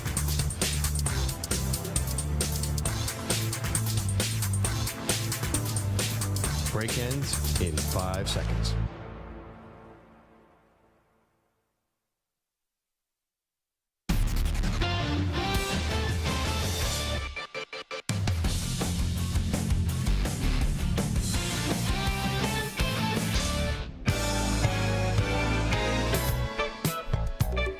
With eBay Guaranteed Fit, you're the MVP because when you see that green check, you'll know that part fits your vehicle. ebaymotors.com, let's ride. Eligible items only, exclusions apply. This week's Drive of the Week came in last night's preseason game between the Seahawks and the Vikings with a 4-point lead in the fourth quarter. Seattle went in a 6-play, 64-yard drive that ended on a 30-yard touchdown pass from Holton Allers to Matt Landers. Future Hall of Fame connection leading to a 24-13 Seahawks win. East Carolina's own Holton Allers, Zach Gelb's favorite quarterback. It is Maggie Gray. Zach Gelb is in. I was more of a Shane Carden fan going back when he was at ECU. How dare I? All right, so appreciate Domantas Sabonis, who just joined us. If you miss any part of it, you can always download the Maggie and Perloff podcast. Wherever you get your podcast, give us a 5-star review if you're in the mood. We'd appreciate it. Okay.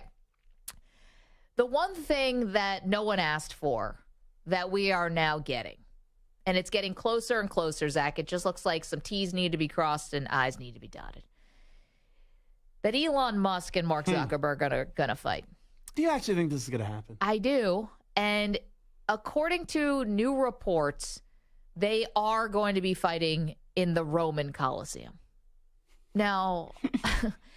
If I could take like precious, They ancient. They're going to have armors and swords and horses. They're also, then a lion's going to come and eat them both. The thing is, I can't even say you're desecrating like this famous, ancient place because they were doing fights back in the Colosseum. So to be fair, it's kind of like staying with the vibe.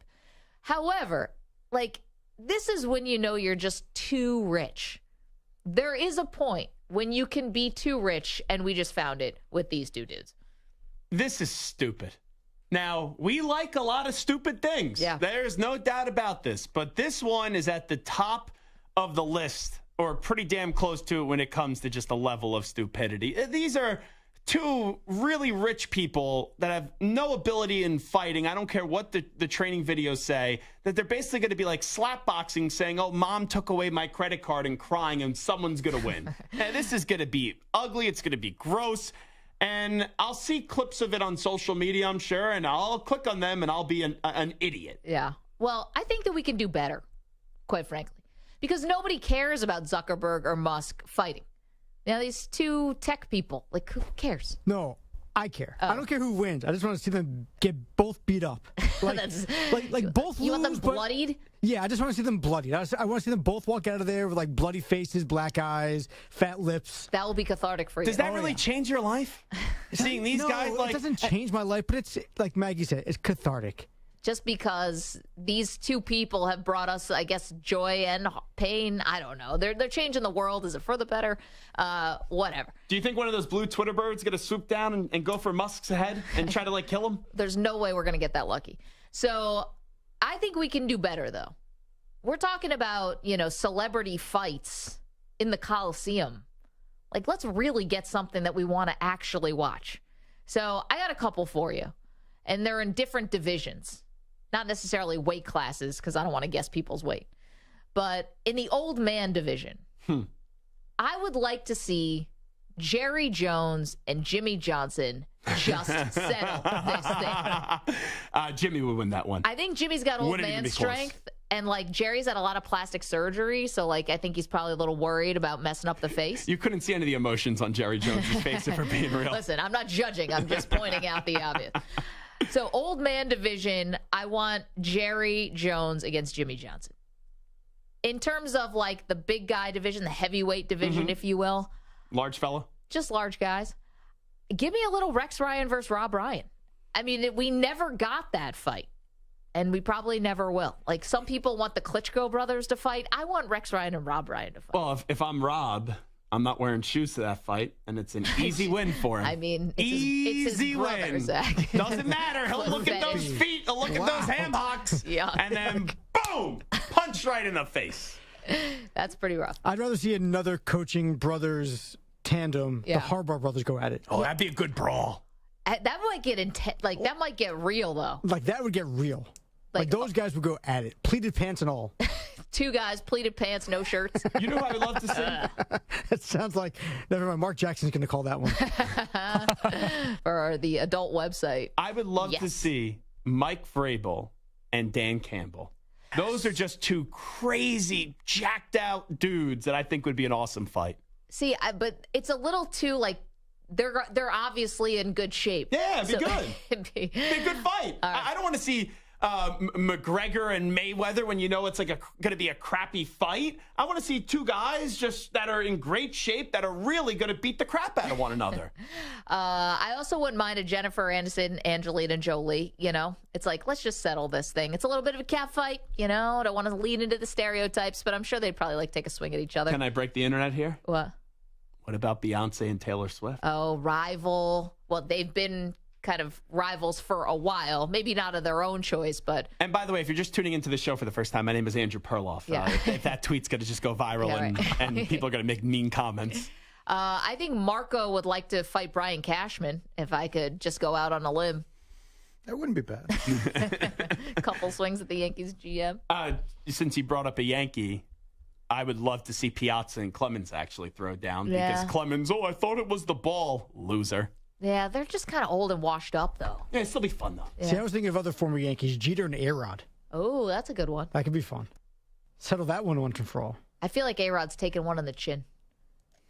He's going to be the Tim Anderson of this Are we situation. going back to yesterday's conversation again? No. Yeah, so you could let us know. Oh, we got one from Craig in the chat. That's a great one. Andy Reid versus Mike McCarthy. A lot of beef in that fight. I think I brought that one up. What are they fighting over a cheeseburger, or they're actually going to be fighting? Ooh, Jeffrey Howell, Danica Patrick versus Olivia Munn. Little Aaron Rodgers exes. Can I get a Peyton Manning, Tom Brady? I don't think that's a good fight, though. I don't. I mean, they're both like similar age, similar stature. Like, I was thinking Belichick, Brady, but like that's that's not going to work. Peyton would choke in the big spot anyway, so Brady will win that one. Ouch. We have a little Stephen A versus Skip.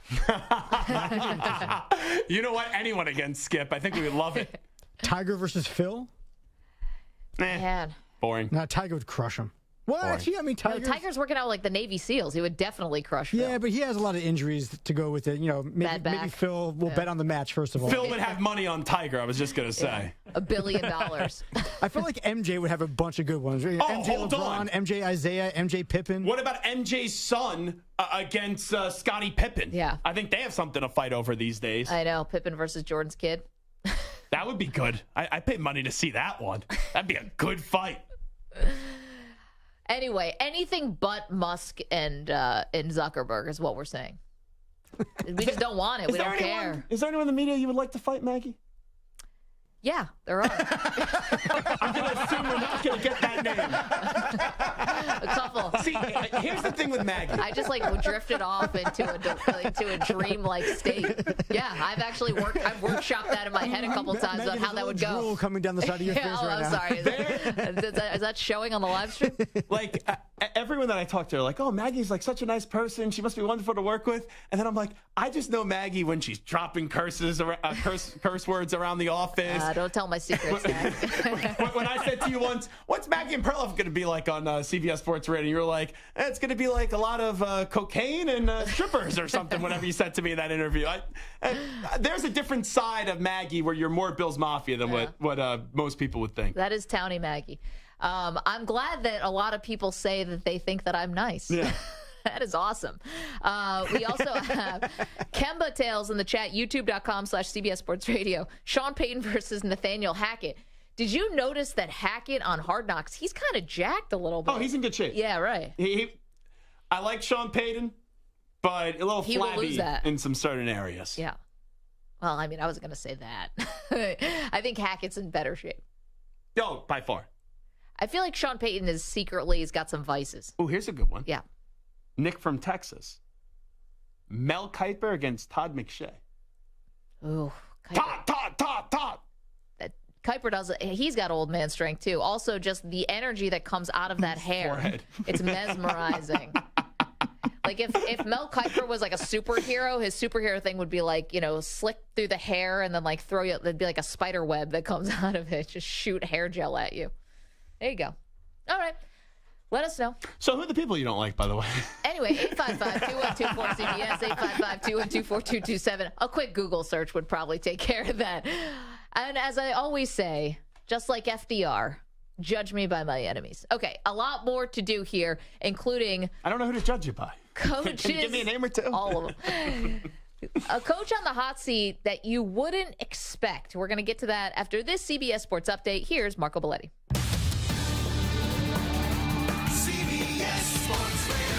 Sports Flash. Now, guys, Raiders holding their breath a little bit. Devontae Adams limped off the practice field in the joint workout with the 49ers, an apparent leg injury. Josh McDaniels said afterwards, though, he didn't think it was, quote, crazy serious. Raiders seem to be bracing for life, possibly without Josh Jacobs. Come to terms with veteran running back Damian Williams. 31-year-old played just a game last year for the Falcons before a rib injury sidelined him for the year. Vegas continuing to deal with the holdout for Jacobs after he was hit with the franchise tag. For the Niners, Kyle Shanahan admitted an interesting strategy that had in place last year. Had they beaten the Eagles in the NFC title game and made the Super Bowl, it would have likely brought in Phillip Rivers out of retirement. He was prepared to. Yeah, no. The stuff we talked about throughout the whole year.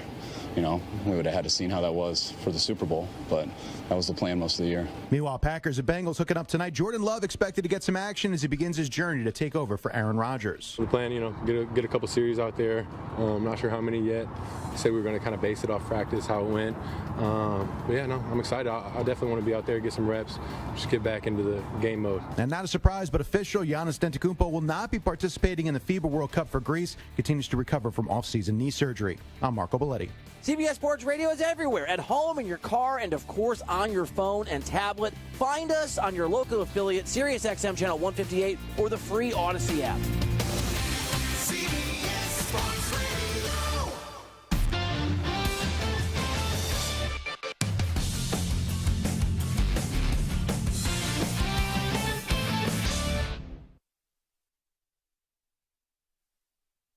You're in a 5-minute break.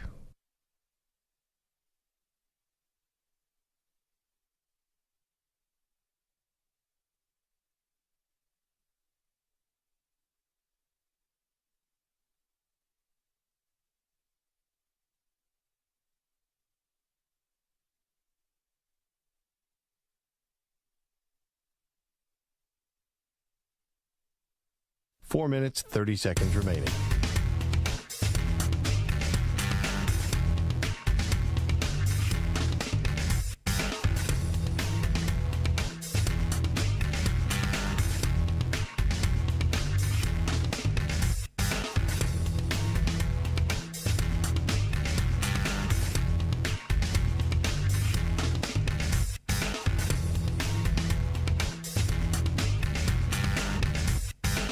Four minutes remaining.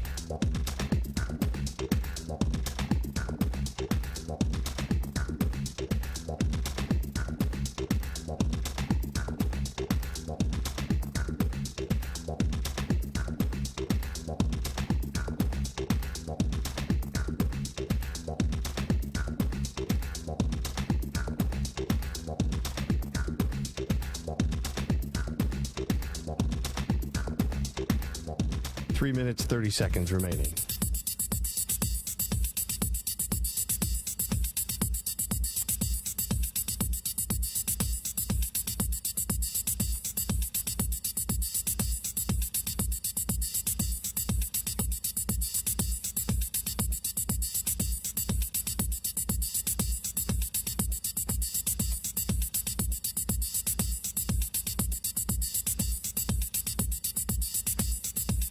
Three minutes remaining.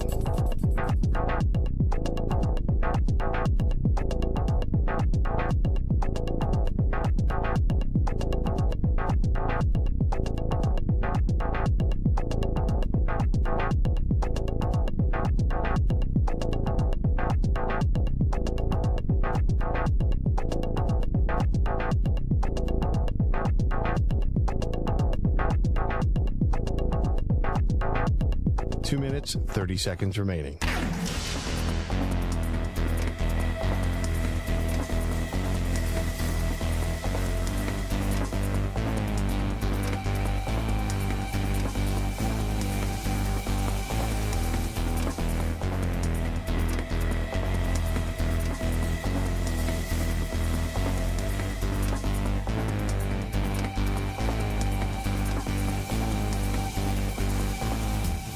Two minutes remaining.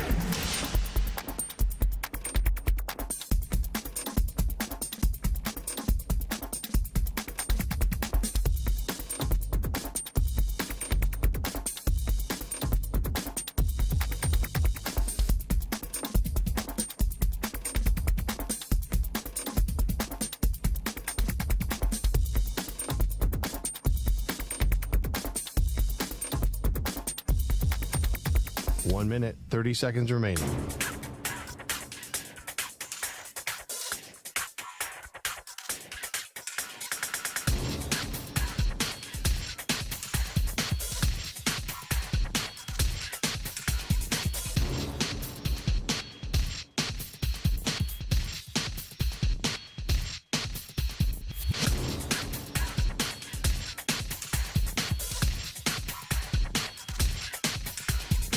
One minute remaining.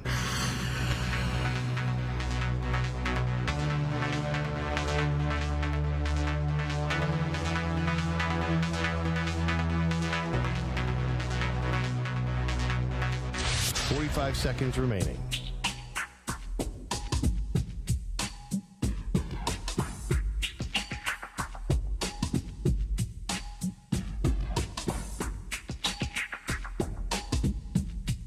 Thirty seconds remaining.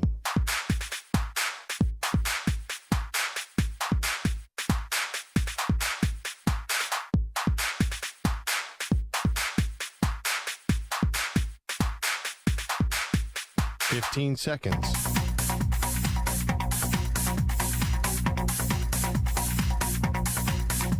Break ends in 5 seconds.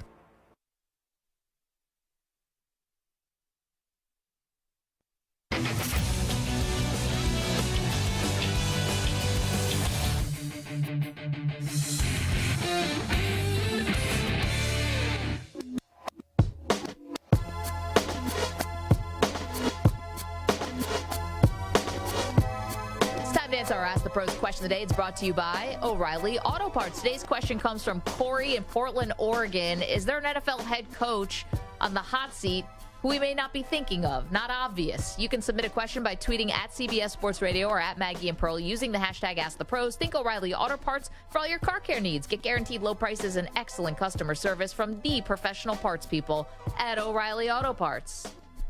Yeah, I got one for you. I mean, this isn't going to be any surprise. You guys know that I'm a Bills fan. I think Sean McDermott is 100% on the hot seat, which sounds weird because they've been a playoff team. Even before Josh Allen got there, they made the playoffs under Sean McDermott. With Tyrod Taylor, yeah. But when you are this close, you have to you just got to take the next step. You've got to get to the Super Bowl or else there's going to be a change, I think. And I'm just going to tell you things, all that you know, right? When McDermott gets here, this was an organization that didn't make the playoffs since 1999. Yes. And now all they do is make the playoffs. But sometimes the guy that tears down the house and starts to build it back up and make it look like a nice house doesn't do the finishing touches on the house, and maybe the message is getting a bit stale. I'm optimistic about the Bills this year. And it comes down to, is Von Miller going to be healthy? And are they going to take some of the food off the plate for Josh Allen, actually commit to a guy like James Cook or someone else to run the football a little bit more? But to give you the answer to the question here, I actually have two. Yeah. Dan Campbell, because if they miss the playoffs this year, yeah, I know everyone loves him, but that would be a failure, a big failure. And then here's one. Wait, hold on. I got to totally disagree with you on Dan Campbell. If they go 7-10 this year, if they go 7-10, he's back. He's definitely back. Goff will be gone. I mean, let's play this out. It probably means people haven't played well. Or whoever on the defensive side, I think they love the Danimal. I think they love him. They love him I know they're one of those franchises that will give up on coaches either too early or too late sometimes, and they can never get it right. But Dan Campbell is safe no matter what, I think. And then they'll chalk it up to a one-year blip. Well, here could be the one that I believe in this team this year. Okay. Let me preface it this way. If the Dolphins do not make the playoffs, yeah, Mike McDaniel's act, where I have no clue what he's saying at a press conference, and I feel as if I don't understand the inside joke that everybody else knows with Mike McDaniel, that act will get tired really quickly. And you mentioned the Buffalo Bills with McDermott being on the hot seat. If, let's say, McDermott's out, they lose in the wild card round, and then the Dolphins don't make the playoffs, you could have a bidding war for Jim Harbaugh between Buffalo and Miami. Jim Harbaugh I would not like them to bring him to Buffalo. Why not? He makes sense for Miami because of the Stephen owner. Ross. Yeah, the Michigan connection. I mean, it's all about Michigan. With that, I don't think Buffalo. Jim Harbaugh screams Buffalo to me. I don't know.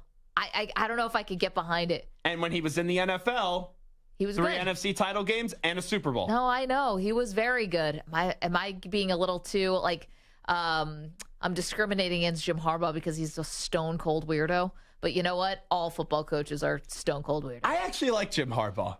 I'm a fan of Jim Harbaugh. Maybe it's because they dabble a little bit with the Michigan Wolverines.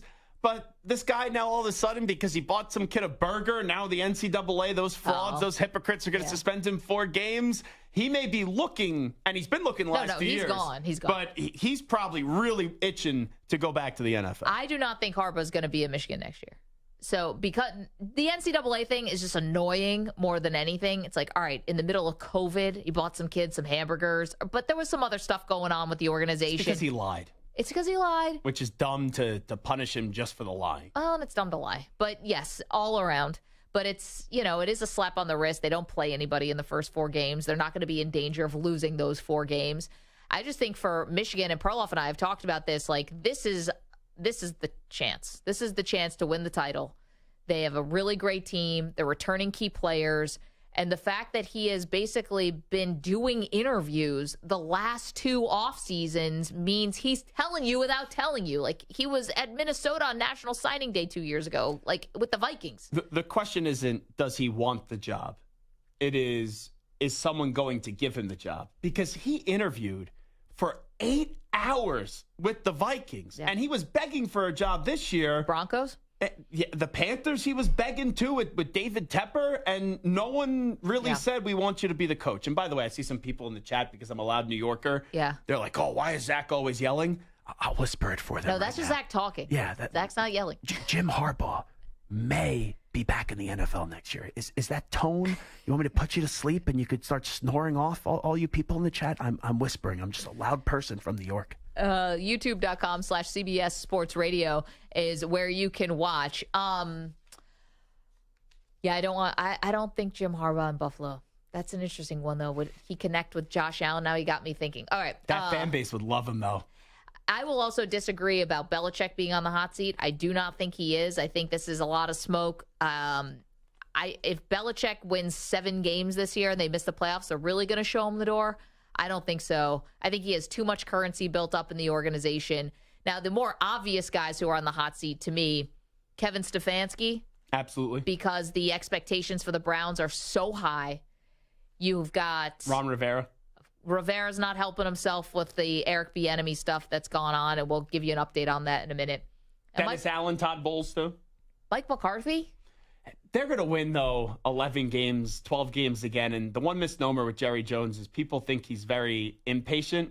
I know he's very Jason patient. Garrett was like his son, but he let that dude clap around for way too many years. 855-212-4CBS. You got a coach you think is on the hot seat. Let us know. Our pal Chris in Texas has got a fight that he would like to see. You got Musk and Zuckerberg be fighting at the Coliseum.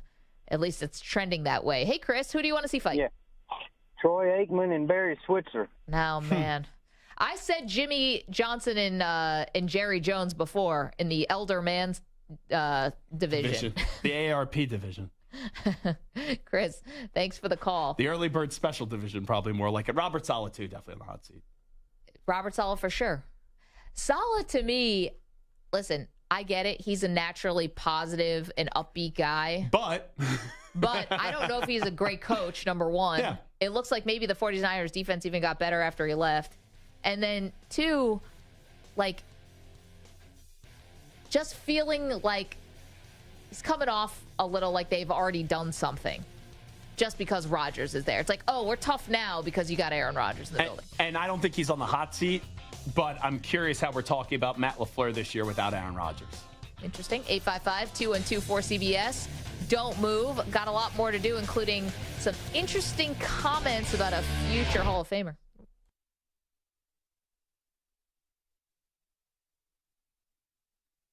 You're in a 5-minute break.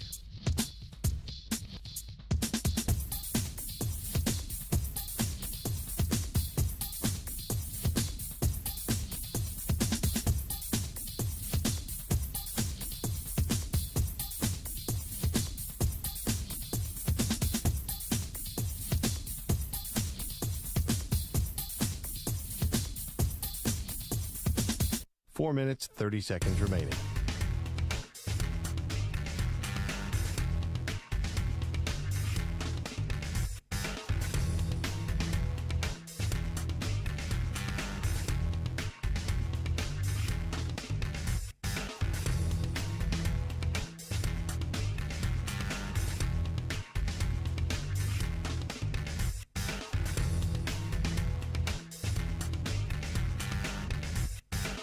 Four minutes remaining.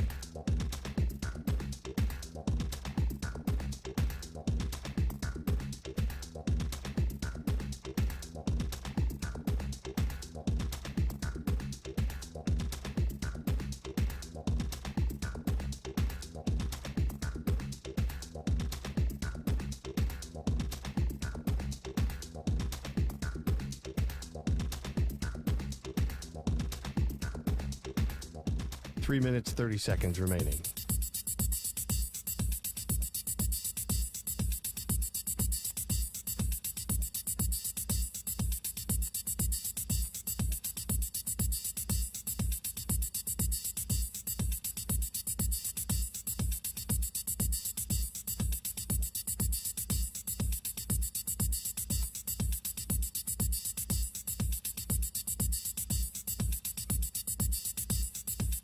Three minutes remaining.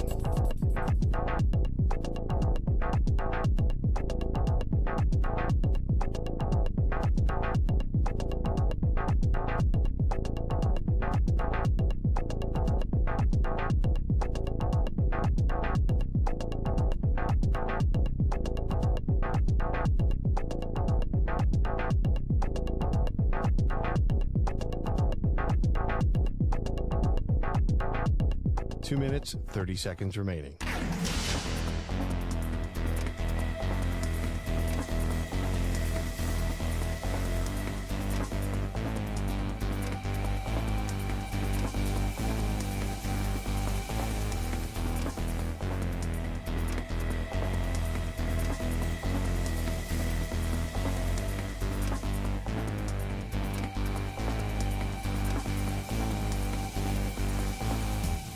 Two minutes remaining.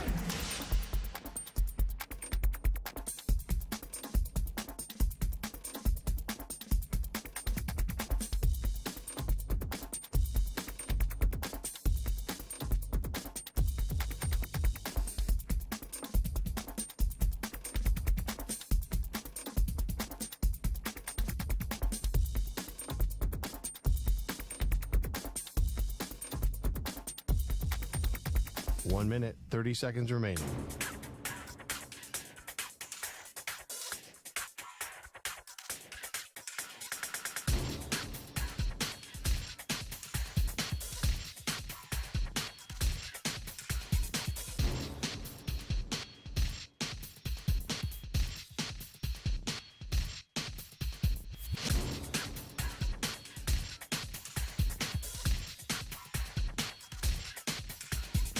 One minute remaining.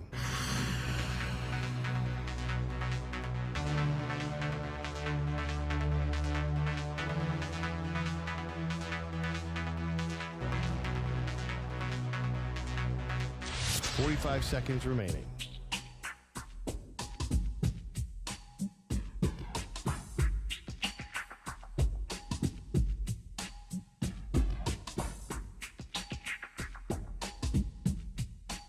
Seconds remaining.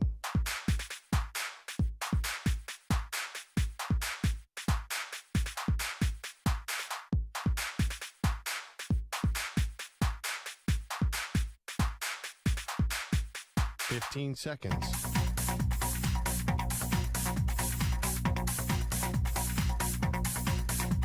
Break ends in 5 seconds.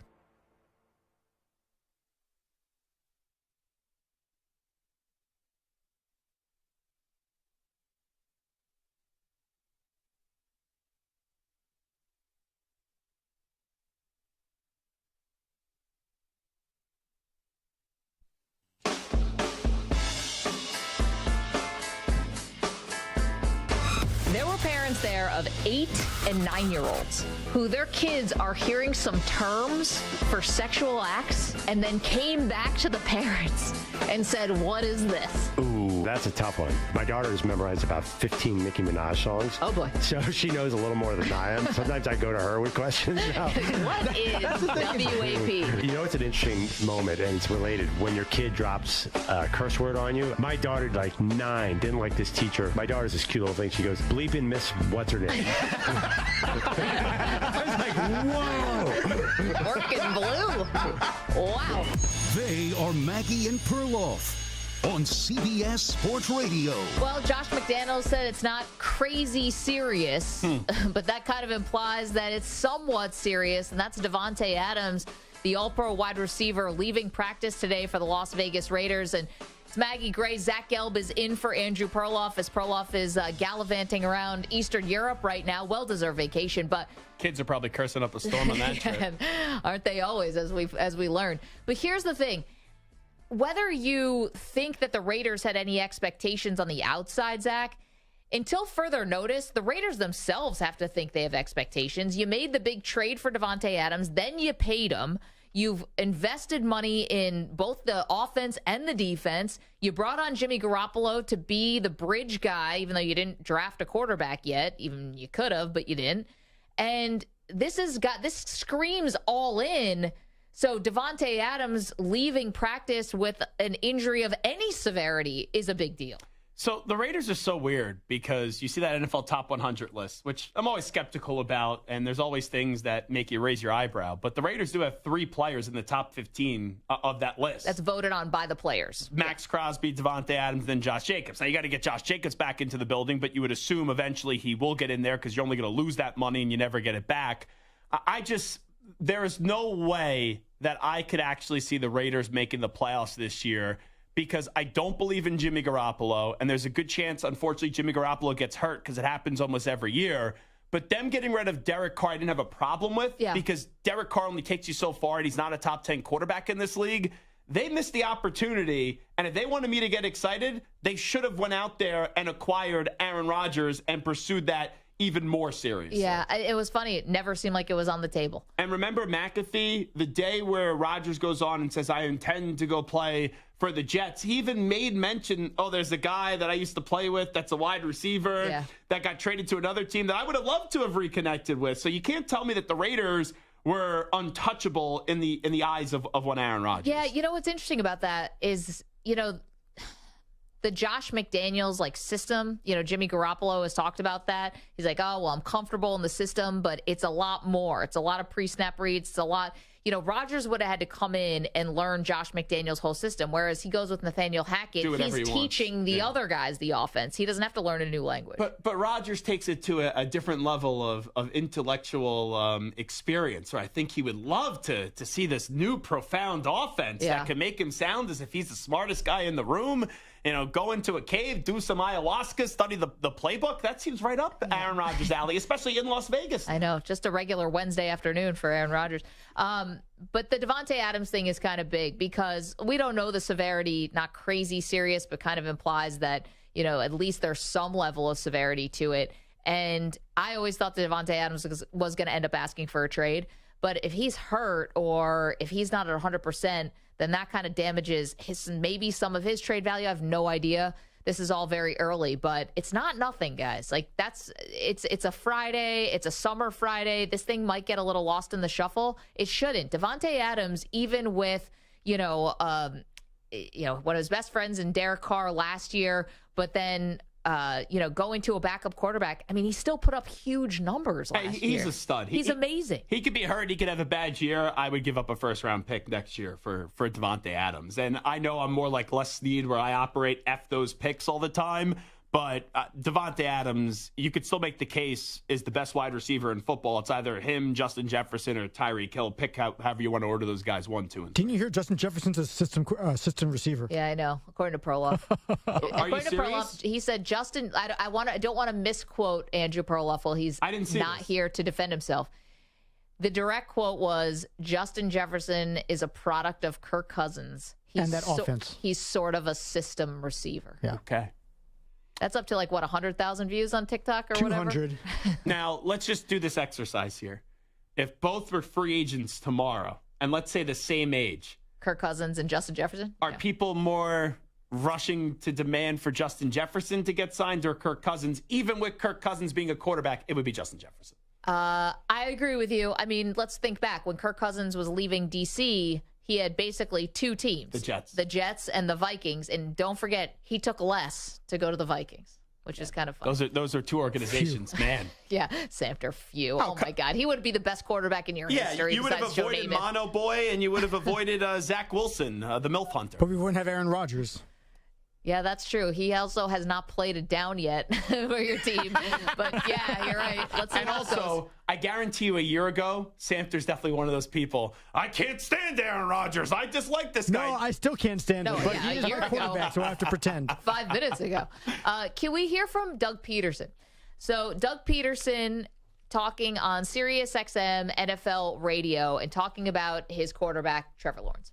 I tell you what, he's throwing the ball the best I've seen him, in the year and a half I've been with Trevor, and just really sky's the limit with this guy. And then if we just continue to, improve and just really keep those pieces around him healthy, this offense could really take off. Okay. Now, you're high on the Jags. I'm high on the Jags. Love them. But we are going to play a little game now. How high are you? That's for the Weekdays. Ask me at about 7:30 p.m. Eastern time tonight, Maggie. We're going to come back and break into your apartment and play this game again. How high are you on the Jaguars? Or we'll do a couple teams here. So maybe we'll have a little music, do a little game show music, something like that. Zach and I, let's make a bet here. And it's how did Zach and Maggie get suspended from CBS Sports Radio? They played How High Are They? It's okay, Spike. Don't worry. So you're high on the Jags and I'm high on the Jags. But are we willing to put our money where our mouth is here? Right? So I did say to you yesterday I want to bet $1,000 on a game, so yeah, I'm in. Let's go. There we go. So let's see if we can one-up each other on really how high you are on the Jags. And every time you say something you think is going to happen this season, it adds another $10 on your bet. Okay. Okay? Does that seem fair? You want to go first? Okay, so I'll start. I'm so high on the Jags this season. I think that Trevor Lawrence is going to throw for 4,000 yards and finish top 3 in MVP. I'm so high on the Jaguars this season that Trevor Lawrence will win the MVP. Okay. I'm so high on the Jags this season, I think they're winning the AFC South. I'm so high on the Jaguars this season, Calvin Ridley is going to be comeback player of the year. Oh, that's a good one. I'm so high on the Jags this season, Doug Peterson, coach of the year. I'm so high on the Jaguars this season, Evan Ingram will double his touchdowns from a year ago. That's just false. He only had 4. Okay? NFL tight ends should be able to get 8. Yeah. Okay. Let's see. I'm so high on the Jags this season, I think they're going to win a playoff game. I'm so high on the Jaguars this season, Duval. They won't be hosting the AFC Championship game, but they could be in the AFC Championship game. All right, I'm out. I can't go that high. I can't go AFC Championship game. You are higher on the Jaguars than I am. So you know what it is? I was in Philly when Doug Peterson was the coach. Yeah. And when Doug Peterson was the coach and he was originally hired, I wanted Sean McDermott to be the hire. And everyone looked at Doug as if he was the village idiot. Yeah. Mike Lombardi, who covers the NFL, the former GM, was like, this is the least qualified hire ever. Yeah. And then you had the great Kelsey speech, some clown named Mike Lombardi, when they won the championship. But Doug quickly, from year 1 to year 2, just showed he belonged. Where year 1, it was kind of McDaniel-like at the podium, and then there was a different Doug. But I'll never forget it. Right after Carson Wentz tore his ACL, there was a media availability the next day or two following the Rams game where they won the division. And he walked in and he goes, this is my time to be the leader of men, blah, blah, blah. Gave this real passionate speech to the media. And then they had some bad moments in the 2 or 3 games that were remaining. People were calling for Nate Sudfeld to start at quarterback over Nick Foles. I feel like it just went a time machine. And then right at the playoff game, the first one, it was to come off the bye, so they're playing the Falcons. He did this off the record media availability, but the story's past the statute of limitations. It's tell it, of course. And he's going around to the media all off the record. I see all your predictions. How is no one in this room picking us to beat the Falcons? And he's like, I guarantee you guys, we are going to win this game. And you're all going to look stupid when we do this availability coming up on Monday. And to his credit, he did so. So I just believe in Doug. And then after that, you saw what he was able to continue to do in Philly with not having a quarterback. It was crazy. Should we play this game again with another team? I'm in. That was fun. Okay. I also like it because it's one of those things where you could just say you're going to gamble all these things, and there's really no money that we're actually gambling. Oh, we're gambling. Because DeMar Hamlin is clearly going to win comeback player of the year this year. Yeah, he's got to play, though. He will. Now, he'll make the team. Mm-hmm. I don't know how much he's going to play. Gotcha. But anyway, okay. Who's the team here? The Ravens. Oh, this could go both ways. I'm so high on the Ravens. That Odell Beckham Jr. will get in a fight this year. And his father will make some video. No. But that's a good place to start. I'm so high on the Ravens. I think Odell Beckham Jr. is going to have over 750 receiving yards. I think for a 30-year-old guy coming off of 2 ACLs, I think that's pretty good. I'm so high on the Ravens. Ooh. Wait, are you high on the Ravens? I think they're a wild card team. Okay. All right, well, then you're thinking it's a wild card. Yeah, I kind of ruined it. Roquan Smith will be a Defensive Player of the Year candidate. No, that's a good one. I'm so high on the Ravens that John Harbaugh gets an extension. I'm so high on the Ravens. Zay Flowers can win Offensive Rookie of the Year. Yeah, I like that one. I'm so high on the Ravens. Lamar Jackson, first ever 4,000-yard throwing season. I'm out. There we go. That was quick. I guess I'm the winner. Yeah. Lamar Jackson, who I like, and I'm a big fan of Lamar, but the most amount of yards Lamar's ever thrown in his career is 3,127. Yeah. And and now all of a sudden it's going to be it may be a Debo thing where, remember when Debo re-signed, or when that was like a whole situation and they said, oh, I don't want to run the ball as much and I just want to be solely a wide receiver. You're taking away what is the best part of Lamar Jackson's game. And I think he's a better arm than what people give him credit for, but I'm concerned how much they want to throw the football. See, why bring in another offensive coordinator, though, if you're not going to change stuff up? You know, but to level 4,000 yards passing. Well, again, his MVP season, he had 3,100, and that's his. That's his, almost 1,000 more yards out of him. But it's time.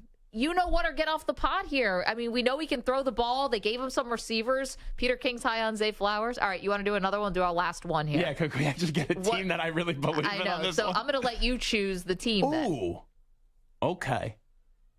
This is a good one. Okay. Let's go, because I think we're both high on this team. Cincinnati Bengals. All right, let's do. Oh, this is going to get dangerous. Can I start? Yeah, go ahead. Offensive Player of the Year, which is usually like the best non-quarterback. Yep. Jamar Chase. Yeah, that's a good one. I'm so high on the Bengals. Who do I have? DJ Reader. He's an interior defensive lineman, huh? I know who you're going for, though, because I was going to use this as my next answer. Trey Hendrickson, I guess I'll do Defensive Player of the Year. Trey Hendrickson, Defensive Player of the Year. I like DJ Reader, but interior defensive line besides like Aaron Donald, it's really hard to win that award. I'm so high on the Bengals that Joe Burrow will win the MVP. I'm so high on the Bengals that I think they're going to win the AFC North. I'm so high on the Bengals, I think they're going to be in the Super Bowl. I'm out. Because the only way I can go is I think they're going to win the Super Bowl, and I don't. I don't think they're going to the Super Bowl. Interesting. I know, and I do. I've learned my lesson on this so many times. Thou shalt not bet against Joe Burrow is one of the 10 commandments on this show. But I don't know if I can go there. So fun exercise here. Yeah. Let's just say the Chiefs don't get back. Right. I think it's anyone can get on the radio and say, oh, the Chiefs are going to go to the Super Bowl. Yeah. You're out on the Bengals in terms of getting to the Super Bowl. Then who's the team that you're putting stock on? Yeah, I've been thinking about this quite a bit. I would never pick the Bills. You guys know that. I'm way too superstitious. I'm not mad at you. I'm disappointed. Yeah, thanks, Dad. Because you put yours, if you don't pick if the Chiefs are out of it, no Bengals, and then no Bills, that's an interesting prediction that Maggie Gray's going to make here. I don't know if I'm ready to do my Super Bowl prediction yet. Mm-hmm. I would hold you to it. But I'm feeling like it's going to be a wild card year. First of all, I've called Patrick Mahomes the Michael Jordan of the sport, where I think he's going to keep other great people, great quarterbacks from winning Super Bowls simply because he's in the AFC. Yeah. You know what I'm saying? Like what that Tom Brady guy did. Yeah, he's going to box people out. Mm-hmm. You big on the Chargers? Brandon Staley? No. Can I think about it during the break? I'll come back with you. Yeah, it's your show. You can do whatever you want. I mean, I'm feeling pretty optimistic here. You said it's going to be a wild card kind of year. I feel like I know a wild card team that boomer bust could be one of those. I can't do it. Do you know, by the way, I know what you're hinting at here with the Jets. What, do you want to get on my shoulders and do the Fireman Ed Jets, Jets chant? Did you know that apparently the money after the first episode of Hard Knocks, they took the most money Super Bowl bets on the Jets off the first episode of Hard Knocks, the Aaron Rodgers, fantasy tour. Did you watch Hard Knocks? I did. What did you think? I thought that it made me a little nervous, quite frankly, for the Jets because they're all getting their confidence from Rodgers. The coaches, the players, if something happens with him, it's house of cards. The last good Hard Knocks to me was the Cleveland Browns. Yeah. Last year, I started to realize this. Hard Knocks now is best consumed on social media, where you see the little clips that they put out. Not the whole thing. The Lions, the hour episode, I was bored. There was some good little moments, but I was bored at times watching it. And the Jets one, it was the way that I would react if Beyonce walked into the studio. Yeah. That's how they were reacting when Aaron Rodgers was walking in to be a part of that team. And outside of that, there was nothing there for some personalities on that team, Sauce and Quinnen Williams. I was bored. Yeah, they really yada-yada'd over the Sean Payton thing. We never got anything behind the scenes. But to be fair, they had oven gloves on when they were doing that. I don't know if any team would have wanted would have allowed behind-the-scenes access for that. Yes, Andrew. I think I know why the Jets got so much of the betting money behind them after that first episode, and I'll give you 2 words: Tanzel Smart. Carcucci board. Yeah. That was a disgrace, by the way. The Carcucci board. I mean, come on. Put the money on the Jets. They got Carcucci boards everywhere. I don't know if there's anything more in life that I enjoy when you go to someone's house and they have a charcuterie board Wow, out look there. at you, bougie. Oh, delicious. Please. That's one of the greatest things ever, the charcuterie board. Or what do you call it? Carcucci board. The Carcucci board. Yeah, but I'm guessing you're the kind of guy, though, you bypass all the cheese and the crackers, go straight to the meats. Oh, no. You need the cheese. You make the cracker. I sound like a guy. Yeah, what? A Top Chef? I feel like I'm in Sandlot. Sandlot. Yeah. Sorry. Yeah, you put the mallow on I top actually of the like cracker. Sandlot. I'm like your co-host. You get the cracker, you get the meats, you get the cheese, and you make little sandwiches. And then a little bit of ranch on top, maybe? You know, have you guys seen this? You probably haven't, because I think as a woman, I'm getting different things in my algorithm, like on Instagram and stuff, than probably men are. Because of patriarchy. But have you seen what comes up on your Instagram and TikTok? It's not because of your creepy follows. The stripper TikTok we talked about it. Wait, you get strippers on your TikTok? Yeah, do you I wasn't also? expecting that one. I know. It's weird. It's about like the bathing suits they're wearing. I have no idea. Anyway, twerk. they're trying to sell me a pair of shoes. Clear heels. Anyway, Sure they are. There's a thing with charcuterie boards now, which everyone knows is just like you know, a cheese platter basically. Yeah. And it's softened butter. Oh yeah. It's just called a butter board. Mm-hmm. So when future civilizations find whatever's remaining of this part of human history, just know it was the butter board that put us all in the grave. So it's all just like half melted butter on a board, and then you dip things in the butter. You know what's funny to me about this? And then you go die. Yeah. So this is how like people are gonna look back at our society like 100 years from now. When they Google Zach Gelb and Maggie Gray, they're going to see, Maggie, how's the pizza on the radio? And Zach would like to have ice cream and ranch. And they're going to say, what was wrong with these two losers? That was Sports Talk Radio back in 2023. Carcucci board. There you go. No, I'm a little confused. Are there like multiple like flavors of butter? Or is it just like one big vat of half melted butter? Like what is it? Stu knows what I'm talking about. I've had once or twice, yeah. It's usually like 3 or 4 butters and then bread that you just... Oh, so it's different flavored butters. That probably makes sense. You know what also pops up on my TikTok, Instagram, Reels? The 2 things the most probably are things that you could put into an air fryer and the air fryer They know dishes.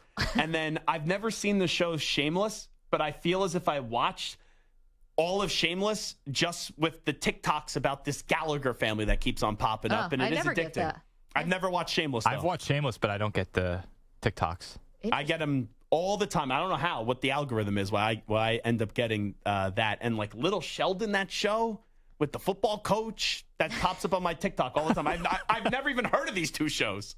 Sure. 855-212-4CBS. I tell you, I watch The Real Housewives of New Jersey and the Jersey Shore. I have no shame in admitting what I watch on television. Dan in Vegas, different flavored butter is a true luxury. He's not wrong, but it will be the end of humanity. Yeah. You guys think AI is going to ruin civilization? It's different flavored butter on a board. 855-212-4CBS. The Weedos also like certain flavored butters as well. Who's that? The Weedos in the chat. Certain flavored butters that you make when you're making some types of food. Cooking with the Weedos. 855-212-4CBS, 855-212-4227.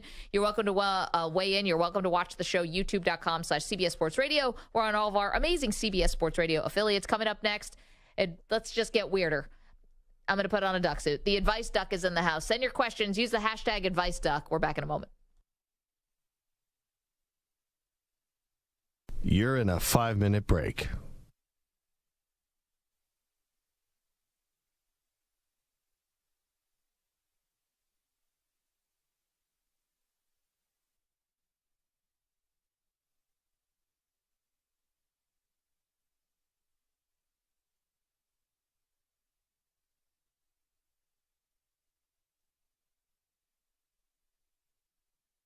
Four minutes, 30 seconds remaining.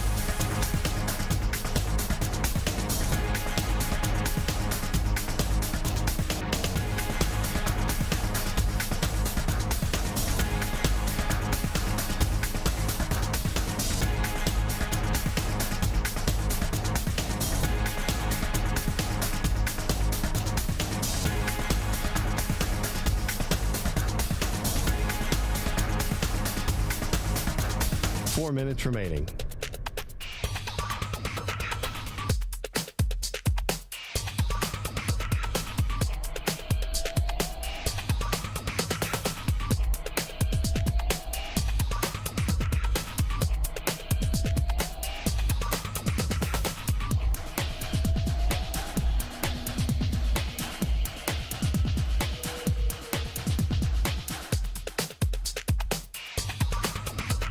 Three minutes, 30 seconds remaining.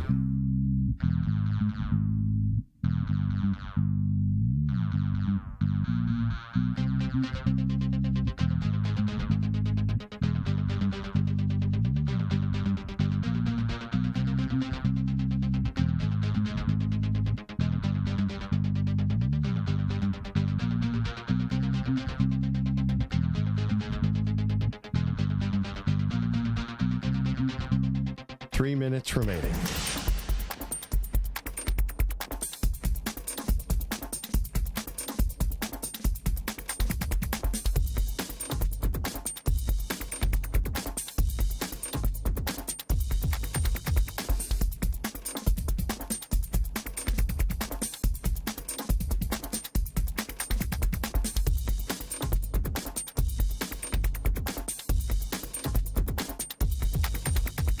Two minutes, 30 seconds remaining.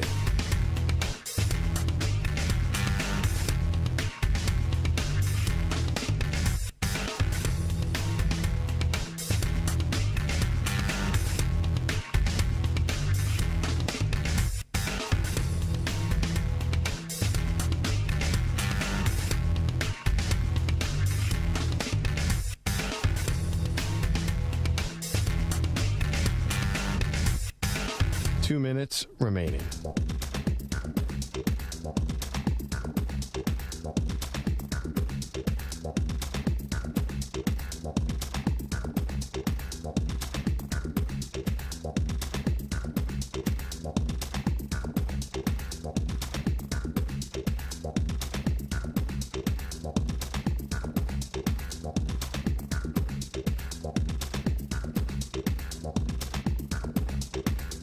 One minute, 30 seconds remaining.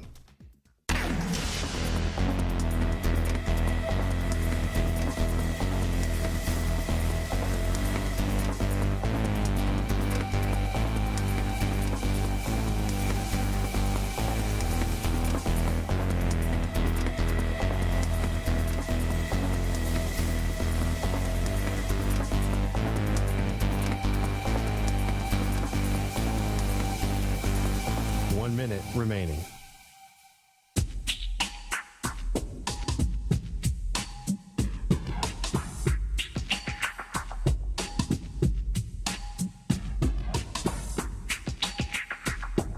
Forty-five seconds remaining.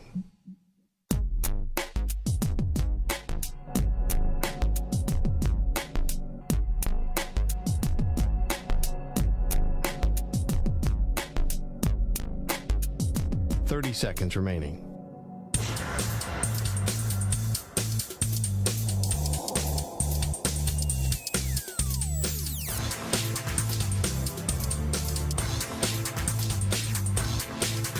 Fifteen seconds.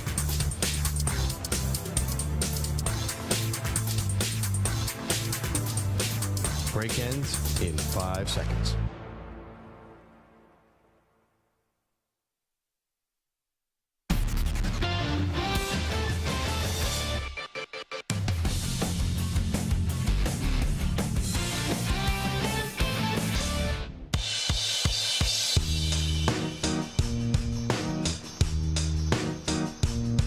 Welcome back to Maggie and Perloff. Zach Gelb is in for Perloff, taking a well-deserved vacation. Again, Davante Adams left the practice field today for the Las Vegas Raiders. He's got a leg injury that Josh McDaniels saying is not crazy serious. And that just must be the way he speaks, because, like, that still means there was a level of seriousness. You know, when I hear just crazy seriousness, like, it's not... Sounds like a Valley girl. Say it one more time. Not crazy serious. Yes. That would be like if, let's say, you're away for the weekend and you leave Lucas with your husband. Yeah. And Lucas is playing with your in the husband yard. in the park or something. On the trampoline. And some degenerate left like a bottle there, and somehow Lucas cut his foot on it, and he had to get like 4 stitches or something. And it's one of those things like, he's going to be okay, he's going to be fine. Don't worry, Maggie. Enjoy the Super Bowl or something. It's not that crazy serious. And you're sitting there saying, "Oh, do I have to come home? Like, well, what's gonna he's gonna be fine, but it's still an injury." If someone called me and said that my son was hurt, but it's not crazy serious, I'd be on the first flight home. Okay, the advice duck is in the house today. So we shouldn't try that at the next station event. To just say, "Hey, Maggie." Okay, we've got 2 for you here. One is actually just off that with kids. So this is Killian, who's writing in from Wichita, says, my wife's family, who we love and have a great relationship with, keeps bringing over their kids even when the kids are sick. That's obnoxious. It can get our kids sick, even though everyone is cousins and it hasn't led to anything serious like COVID. It still is annoying. Can I bring this up? Can I say anything to my in-laws? Oh, brother. It's obnoxious. It's obnoxious because bringing a sick kid over to a house. Because here's the thing. Kids are always sick, too. Kids are always sick. They're human petri dishes. They're always sick. And sometimes it can be good for their little immune systems to, like, get exposed to, like, little colds and stuff here and there. But here's the thing. This is a parent blind spot. Because you always are ticked off when someone else's kid is sick. But when it's your kid, it's like, it's just a little stuffy nose. So I've been on both sides of this before. I think how you have to do this, Killian, is I would not probably say it directly, but the next time you're going over, you've got to find out before you get to their house, hey, how's everyone feeling? And maybe put it that way. You float it out. Hey, how's everyone feeling? And then if everyone's not feeling great, you say like, oh, well, then I think we're going to go do something else. 100%. Or else you're going to really offend family members. It's tough. I have a question. Yeah, go ahead. What if you were to say, hey, how is everyone feeling? They get the A-OK. The kid ends up still being sick anyway because, like, listen, parents parent differently. Yeah. Some parents are runny nose is like, let's lock up the kid and never let them out. And another parents, a runny nose is a runny nose. Like, who cares if he blows his nose on another kid? Yeah. So, like, I would. And wipes it on your wipes all over my shoes. So, like, I guess that's the other part of it is, like, different parents do different parenting things. I know. And you can't see, the only thing is you can never comment on someone else's parenting. And boy, is it hard. Unless that parenting is impacting your own kid. But then at the end of the day, you still, like, how do you say You've got to just remove your kid. It's like you can't, because you get into like, your kid shouldn't be doing this. Listen, I feel like back in the day, this never happened with me, but my friends have told me stories about this, where like friends' parents used to like spank them. Like friends, not their own parents, their parents' friends, like had free reign in Marco's. I took a couple beatings. Marco took some wooden spoons. I took a couple beatings from a friend of mine's mom. Yeah, from like Billy's mom would like think she could hit you. Yeah, right. And she could. Right. No one argued. Yeah, no one stood up. I never said anything afterwards. Didn't matter. You didn't realize this, Maggie, because you were so locked in. Marco's face when you were talking about you can't tell other parents how to parent. I've never seen Marco smile like that. Yeah. No, you really can't. Mag, you're 100% right. Like you can watch, you can watch someone like hand their kid a pack of Marlboros. You got to just keep your mouth shut. Yep. It's the truth. It's hard. It's hard. Real hard. I say that as I'm wearing a duck suit and someone I'm sure wants to tell me how to do my job. But yeah, straight blade, not my place. I can't tell you not to do that. I know. Seriously, it's sad, but you're smart. Keep your mouth shut. Got to keep your mouth shut. It's very tough to do. Okay. I think the moral of the story is you need a parent like Marco, who I think Marco is just unfiltered, and he'll tell the other parent, "Hey, what's the deal with your kid? Is your kid sick? Like, what's going on here?" You don't beat around the bush. I feel like you don't beat around the bush. With other parents, yeah, you do. No, not beat around the bush. No, I struggle, and that's why I try to remove myself. I don't know how to talk to other parents. I don't know how to do the small talk, so I don't get involved in that. When it comes to like disasters, I know I can't insert myself into their kids, so I just try to stay the hell out. I'm that guy. Like if you got Little League on the TV, you ask for a double I'm the shift. parent. No, I'm the parent in right center field. Yeah. By himself. Yeah. I'm removed from everyone. I try to be away from everyone. Oh, this is poor Nick in Texas. Sorry, one sec, Zach. Yeah. Our friend Nick in Texas just wrote in and said his wife's friend's daughter gave his son lice. Oh, and it ticked him off. That's a friendship ruin. No, and he said she tried to say it was just a little dry and scratchy, and they had to cut Nick's son's beautiful curly hair off because of that. You're dead to me. Lice might be there. That might be a friendship breaker right there. That's tough. Because either two things. You got to acknowledge the lice when the lice exists, when the lice presents. Know that you had lice. Yeah. And that makes me wonder and question you. Or you knew you had lice and didn't think it was a big deal. And you didn't care. Yeah, see, you have to. If my kid gave another kid lice, I would be like sending fruit baskets to these people's homes from now till the end of time. Right. Yeah, right. I'd be like, I'm sending your kid to college. I'm so sorry about that. Let me just pay for his freshman year because I'm mortified.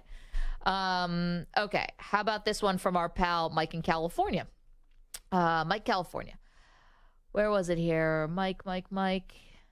Okay. My ex-wife, who I'm still friends with, and her current husband just moved back near me.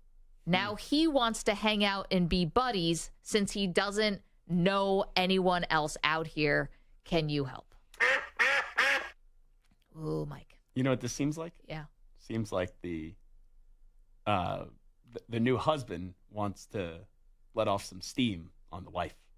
Oh, you think he wants to do like a behind-the-scenes let's go get a beer, and so we can talk about Sally's downfall. Like see how what annoying is that Sally doesn't pick her socks up? Why does Sally always leave wet towels on the floor? What is up with that? Who is your divorce attorney? Oh boy. Ooh, I didn't take it that way, Zach. Jeez. Okay, Marco thinks you're quick. What I was going to say is you make plans and cancel. Hey, let's go watch the game together. We'll grab a beer, and then the last minute, it's like, sorry, man, my kid's sick. He's got lice. And before I send him home to you, I want to take care of this. Yeah. Geez, you think it's to see about getting, oh, man. Yep. All right, Listen, Michael, if we got the advice duck on the left over here, then just change one letter in that duck word, and that's Zach over there. Maybe it's just the truth. Honestly, I was going to say go get a beer and then, pretend like you're getting a phone call. Like, oh my God, is it serious? I'm sorry, I got to leave. You're saying you think that Mike's ex-wife's new husband wants the number of Mike's divorce attorney? I think he's wondering how messy of a situation is this actually? Okay. Like how Could she be, gets... or just to let off steam. You know her. Doesn't this drive you nuts when she does? Yeah, right. That's what I'm saying. Put it this way. That's also, I got to tell you, that's where you got to sit the guy down and be like, go to hell. I'm not doing this. Yeah. You got a decent relationship. You've asked me to not only help you move, we're going to the airport on top of it. No, get the hell out of here. I'm not doing this. That marriage to ending, this is the end zone. It's 1st and goal, and we're at the 7. Oh, and he's just seeing what's going to happen. Wow. That escalated quickly. I didn't think we were 1st and goal at the 7. And Michael's a divorce attorney, he says. Yeah, Mike's he's really fascinating guy. He's got a lot of things and a lot of great hobbies, including cooking, where he's doing the smoked pork loin, but stuff with the jalapeno and the cream cheese, and that's happening. And he posts the pictures on the unofficial Facebook page, The Perloffs, which is run by Nick. Can I ask you an advice duck question off of this? Go ahead. So let's say they have this little shindig. Doesn't the person that's currently dating or married to the girl ex-wife, has to pay for the entire meal? Oh, that's interesting. Who picks up the check? So if the new husband asks the ex-husband out for dinner, because you're now sleeping with my ex and you want me to married split? her. Like, what are we doing there? Stop it. So you think it's the new guy? It's implied that he would pick up the tab? Yeah, I think he has to. Or I'm not going to dinner. Why should I like you? Yeah, probably. You know what? Whoever asks the person, like when you invite someone somewhere, it doesn't necessarily mean you're on the hook, but like you have to be okay with being on the hook. Yeah. How is the wife okay with this? Who? Who cares about her? I'm sorry. Is it just me? If it's my wife and my ex-wife and they're going to hang out, I got to tell you right now, I'm a little concerned. Oh, so you think that? Yeah. I don't want that. The ex-husband, the current husband should run it by the wife. Hey, I'm going to see your ex. Yeah, because I would assume probably, and I think the response would be, why? What do we? What? No. Because yeah, right. I want you commiserating with it. No, I don't want you two together. Because the ex knows everything, and I'm going to assume it's going to paint him in the good favor and her in the bad light. Well, also, it's like probably, it's like some of your lowest moments if you're getting divorced. It's like you don't want that to be spread all over town. I don't want you two together. Like, I want peace. Yeah. Nice, and everything's okay. No, but they're friends, though. No, they're not. See, Mike said that he's friends. No, they're you're friendly. You're not. You're not. I hate to break it to you, Mike. You're not friends. Yeah, you're sleeping with my ex. We're not friendly. You could be cool. You're not friends. There's a difference. There's a really big difference. Yeah, I see the distinction there. Guys, we also say we're friends with a lot of people, and there's a lot of people we ain't friendly with. I mean, friend is a strong word. You're cool with a lot of people. Mm-hmm. Yeah. All right. Friends is a bit like much. Marco and I, we're cool with one another. Yeah. There's a difference. There's another level here that I'm sorry. Like I said, and I would think the wife would be the first. You're going to who and the where? What? Why? Yeah, that's true. I don't know if I had an ex-husband. I don't think I'd want him around the new husband because I could be a new me. Well, like you don't want to talk about the old me. We all have some ex at some point, right? Yeah. You want your ex with your current at any point ever in your life? Nope. No. Never mind the one that you actually Marco's married. like scaring me. Well, and that's with somebody that you were with for 6 months. You were married for how long? No. I don't want you two together. That's funny. No. I know. That was great. Marco, don't worry. It's not happening. We're not getting your exes together with your wife. I'm sorry. This is like You're like having a PTSD. This is like panic attack. No, I can't. No, you cannot do this. No, you're not allowed. Bruno Ballatini is having a tough time right now. That's scary situations. Marco is left and Bruno Ballatini is here, and he is very upset. Bruno would handle this properly. There would be a lot of injured people. I don't know how to handle this, and I'm telling you, that's not a good way. We could call this segment now "Martinis with Ballatini." There you go. Ballatini. I do love that Michael is a divorce attorney. So he's going to be able to sniff this out in 2 seconds if he goes and meets with the current husband. Yeah, if I'm Michael, I'm making myself some good dinner, pouring some bourbon, and saying, that guy's problem now. Yeah. But then are you trolling or are you actually going there with good intentions? Yeah. Yeah. I don't feel like you're going there with good intentions there. Yeah. You want to hear the dirt? Yeah. I wouldn't want to hear the dirt. I want him to learn the hard way, is what you're saying. Yeah, no, I don't want to know that stuff. If you're the ex, like, you're out. You really want to be pulled back in? Yeah, that's true. You want to know what I went through this, buddy. I don't need this again. Okay? Been there. Once is enough. Saw the movie. I don't need to do this again. Thank you. Good luck to you. See Been ya. there, got the T-shirt. No need. Interesting. Advice Duck coming back with a vengeance. Brian saying spicy Advice Duck today. There you go. 855-2124-CBS, 855-212-4227. Giving the Advice Duck a lot to think about here. I kind of want to be a fly on the wall in this dinner. Kind of craving duck now for dinner, for being real. See, I'm worried about exes coming back in lice. See, my head goes in different places. Getting hungry. All right, coming up, we've got more fallout from what could become one of the more dysfunctional situations in the NFL. We'll get to that. Don't move. It's Maggie and Perloff. Zach Gelb in for Perloff today. It all goes down after this CBS Sports Update with Marco Belletti. CBS Sports Radio. Sports Flash. Well, guys, Davante Adams forced to exit a joint practice with the 49ers due to an apparent leg injury, but head coach Josh McDaniels didn't seem overly concerned. No, I haven't seen anything. I don't think it was crazy serious. It was just kind of a bang play. Totally clean on both sides. Meanwhile, Josh Jacobs still not at Raiders camp, holding out after being slapped with a franchise tag. So Raiders add some help in a contingency plan coming to terms with the veteran and Damian Williams. 31-year-old had one carry for the Falcons last year. Rib injury ended his season. He had some more depth for the Raiders should the holdout reach the regular season. Defensive end Max Crosby expecting big things from Vegas this year because he's just tired of losing. Every single day I come in here, I think about winning. You know, I don't do this year-round to come in and not make the playoffs. I'm sick of that shit, and I want to keep winning. And I want to get back to the playoffs. I want to be in Cincinnati on the road, you know, in a hostile environment. That's why I play the game. That's why I work the way I work. Meanwhile, Giannis Antetokounmpo officially out of the FIBA World Cup for Greece as he continues to recover from off-season knee surgery. Blue Jays are going to honor Jose Bautista, add him to their level of excellence at the Rogers Center. 42-year-old is going to sign a one-day contract to officially retire as a Blue Jay. I'm Marco Belletti. The wait is almost over. College football and the NFL are just around the corner. For the best talk, insight, and entertainment from every gridiron across the nation, just ask your smart speaker to play CBS Sports Radio. CBS Sports Radio.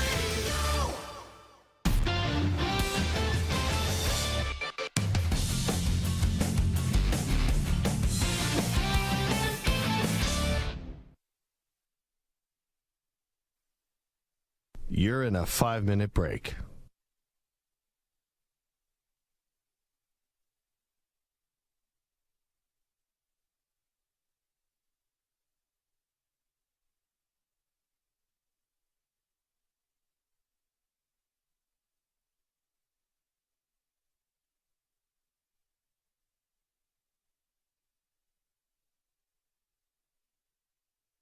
Four minutes, 30 seconds remaining.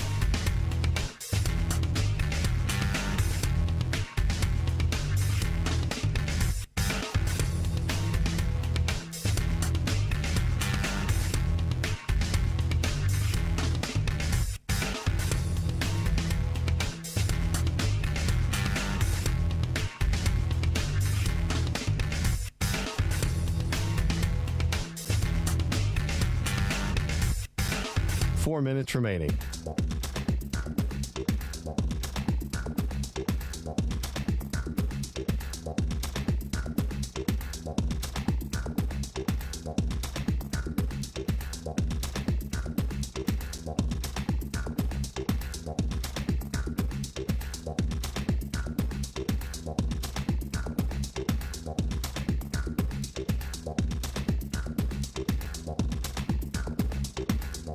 Three minutes, 30 seconds remaining.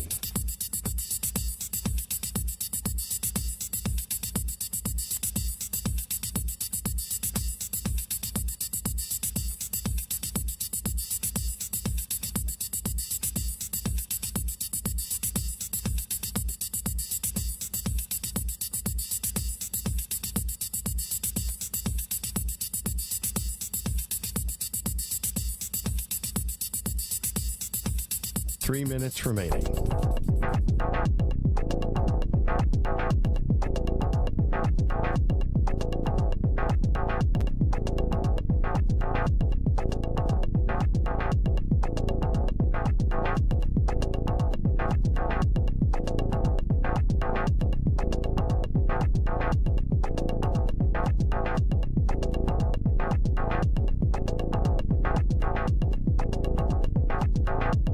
Two minutes, 30 seconds remaining.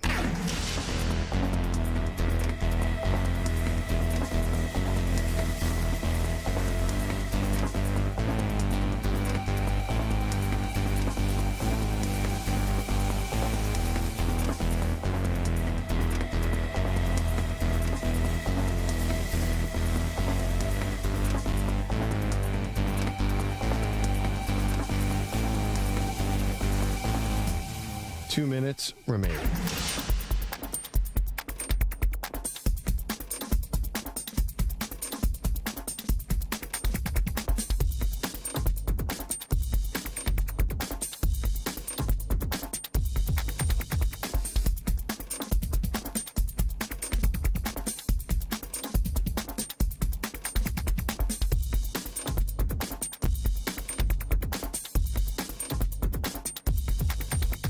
One minute, 30 seconds remaining.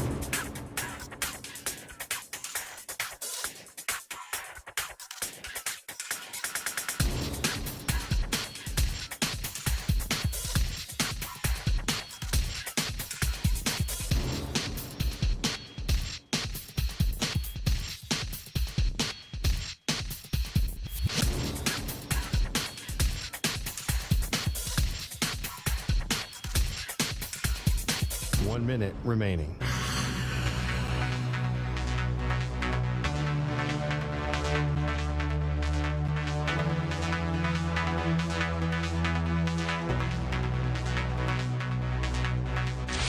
Five seconds remaining.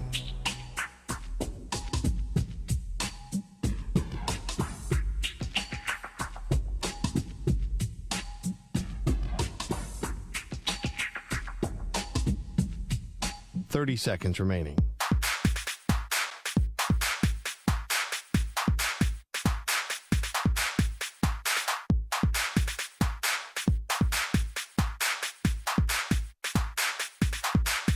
Fifteen seconds.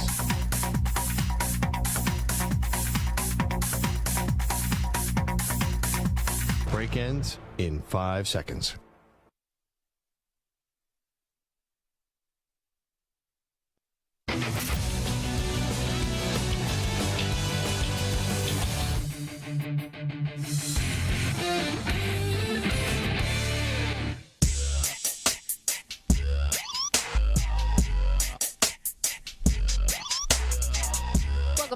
Maggie Gray. Zach Gelb is in for Perloff today. And if you missed Advice Duck, that was a good one. Lots of questions about couples and I felt like I was on The View. The best way possible.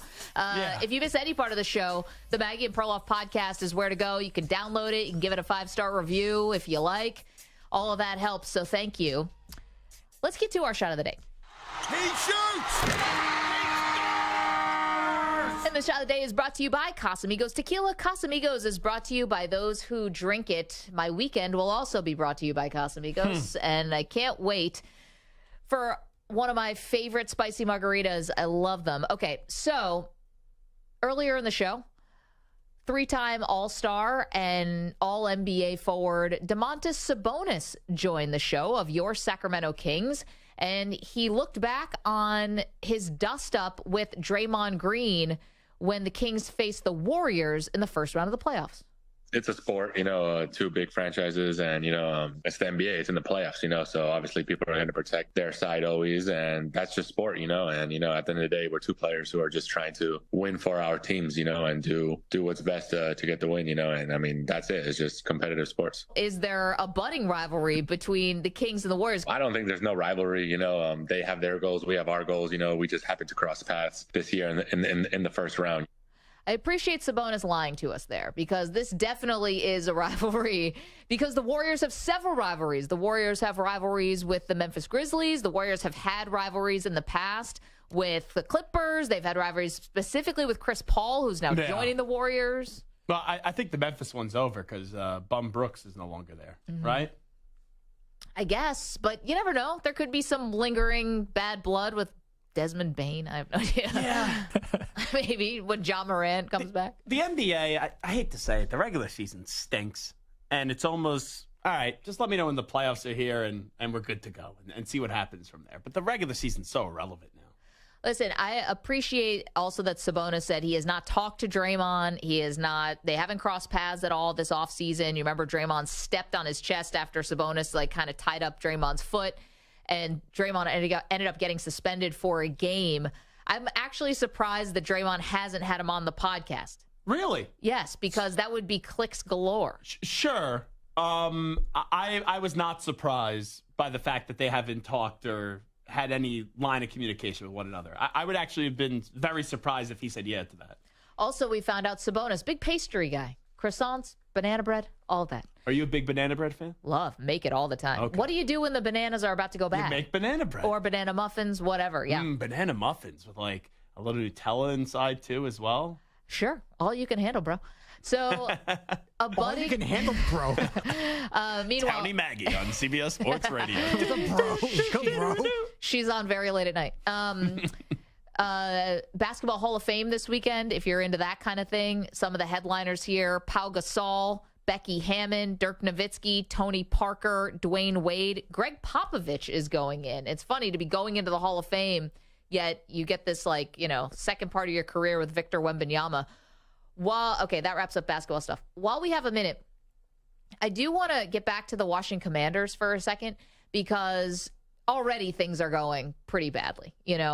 The fact that Ron Rivera, haven't even gotten to a preseason game, and he already has to clarify comments that he made about Eric Bieniemy's coaching style, basically saying that, he was getting players, Zach, who were coming to his office privately, who were complaining that Bieniemy was a little too intense. And the fact that we even know about that, I think was a mistake by Ron Rivera. Now, Rivera did backtrack, so let's play that. We talked about it, and and it was just, I basically told him, I put my foot in my mouth. I think what I said wasn't as clear as it needed to be. I think everybody's making, in my opinion, a little bit more than needs to be made of this. Yeah, I mean, that's when you know that he realized he made a mistake, when it's, I said it, but everyone's just making too big of a deal about this. Yeah. Come on. I put my foot in my mouth, but you guys are doing too much with it. Listen, this also is someone who has to impress a new boss, new owners. And maybe Rivera's feeling a little bit of that. Now, some people did come to Eric Bieniemy's defense, as you would expect. One of them was Patrick Mahomes, who said Bieniemy is tough, but it's great. EB is going to be harsh on you. He's going to really try to get the best out of you every single day. He's going to hold you accountable whenever you don't even want to hold yourself accountable. And it made me a better player. He's your number one supporter, though.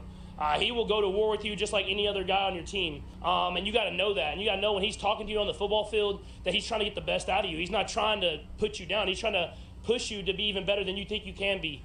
They'll understand when they go out there and they start winning football games.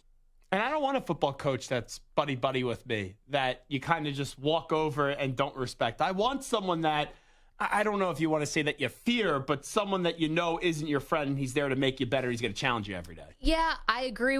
I guess I agree with you in that, but here's the thing. I think you got to give Bieniemy a little bit of the benefit of the doubt here because, like, it's working in Kansas City. And I know it's working for a lot of reasons. Mahomes, Kelsey, Reed, Chris Jones, Andy Reid. I get it. But, you know, I might want to give this a try. And it doesn't look like Ron Rivera has, like, a style. You know, if Ron Rivera's like, listen, this is how I want to coach. I want you to be, you know, a big brother to those players. I want you to listen to them. I want you to give them pats on the back. Like, if that was his whole coaching mantra, like, hey, I'm a player's coach, then I could see him, then it would look like Bieniemy was stepping out of line.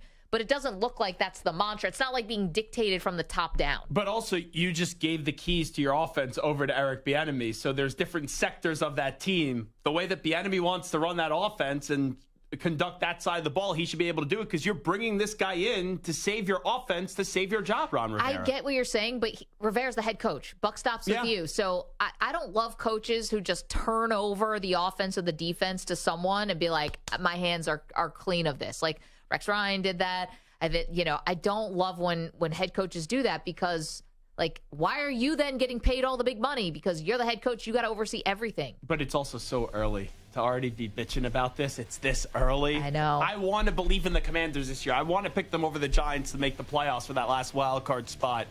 But, this is scary stuff. Zach, thank you so much for sliding over and sitting in for Perloff these last 2 days. Thank you so much to Mike Samter. Thank you to Stu Kovacs. Thank you to Domantas Sabonis, who joined us earlier in the show. To the Widows, the Purple Drinkers, all of our great listeners and callers. We will see you on Monday.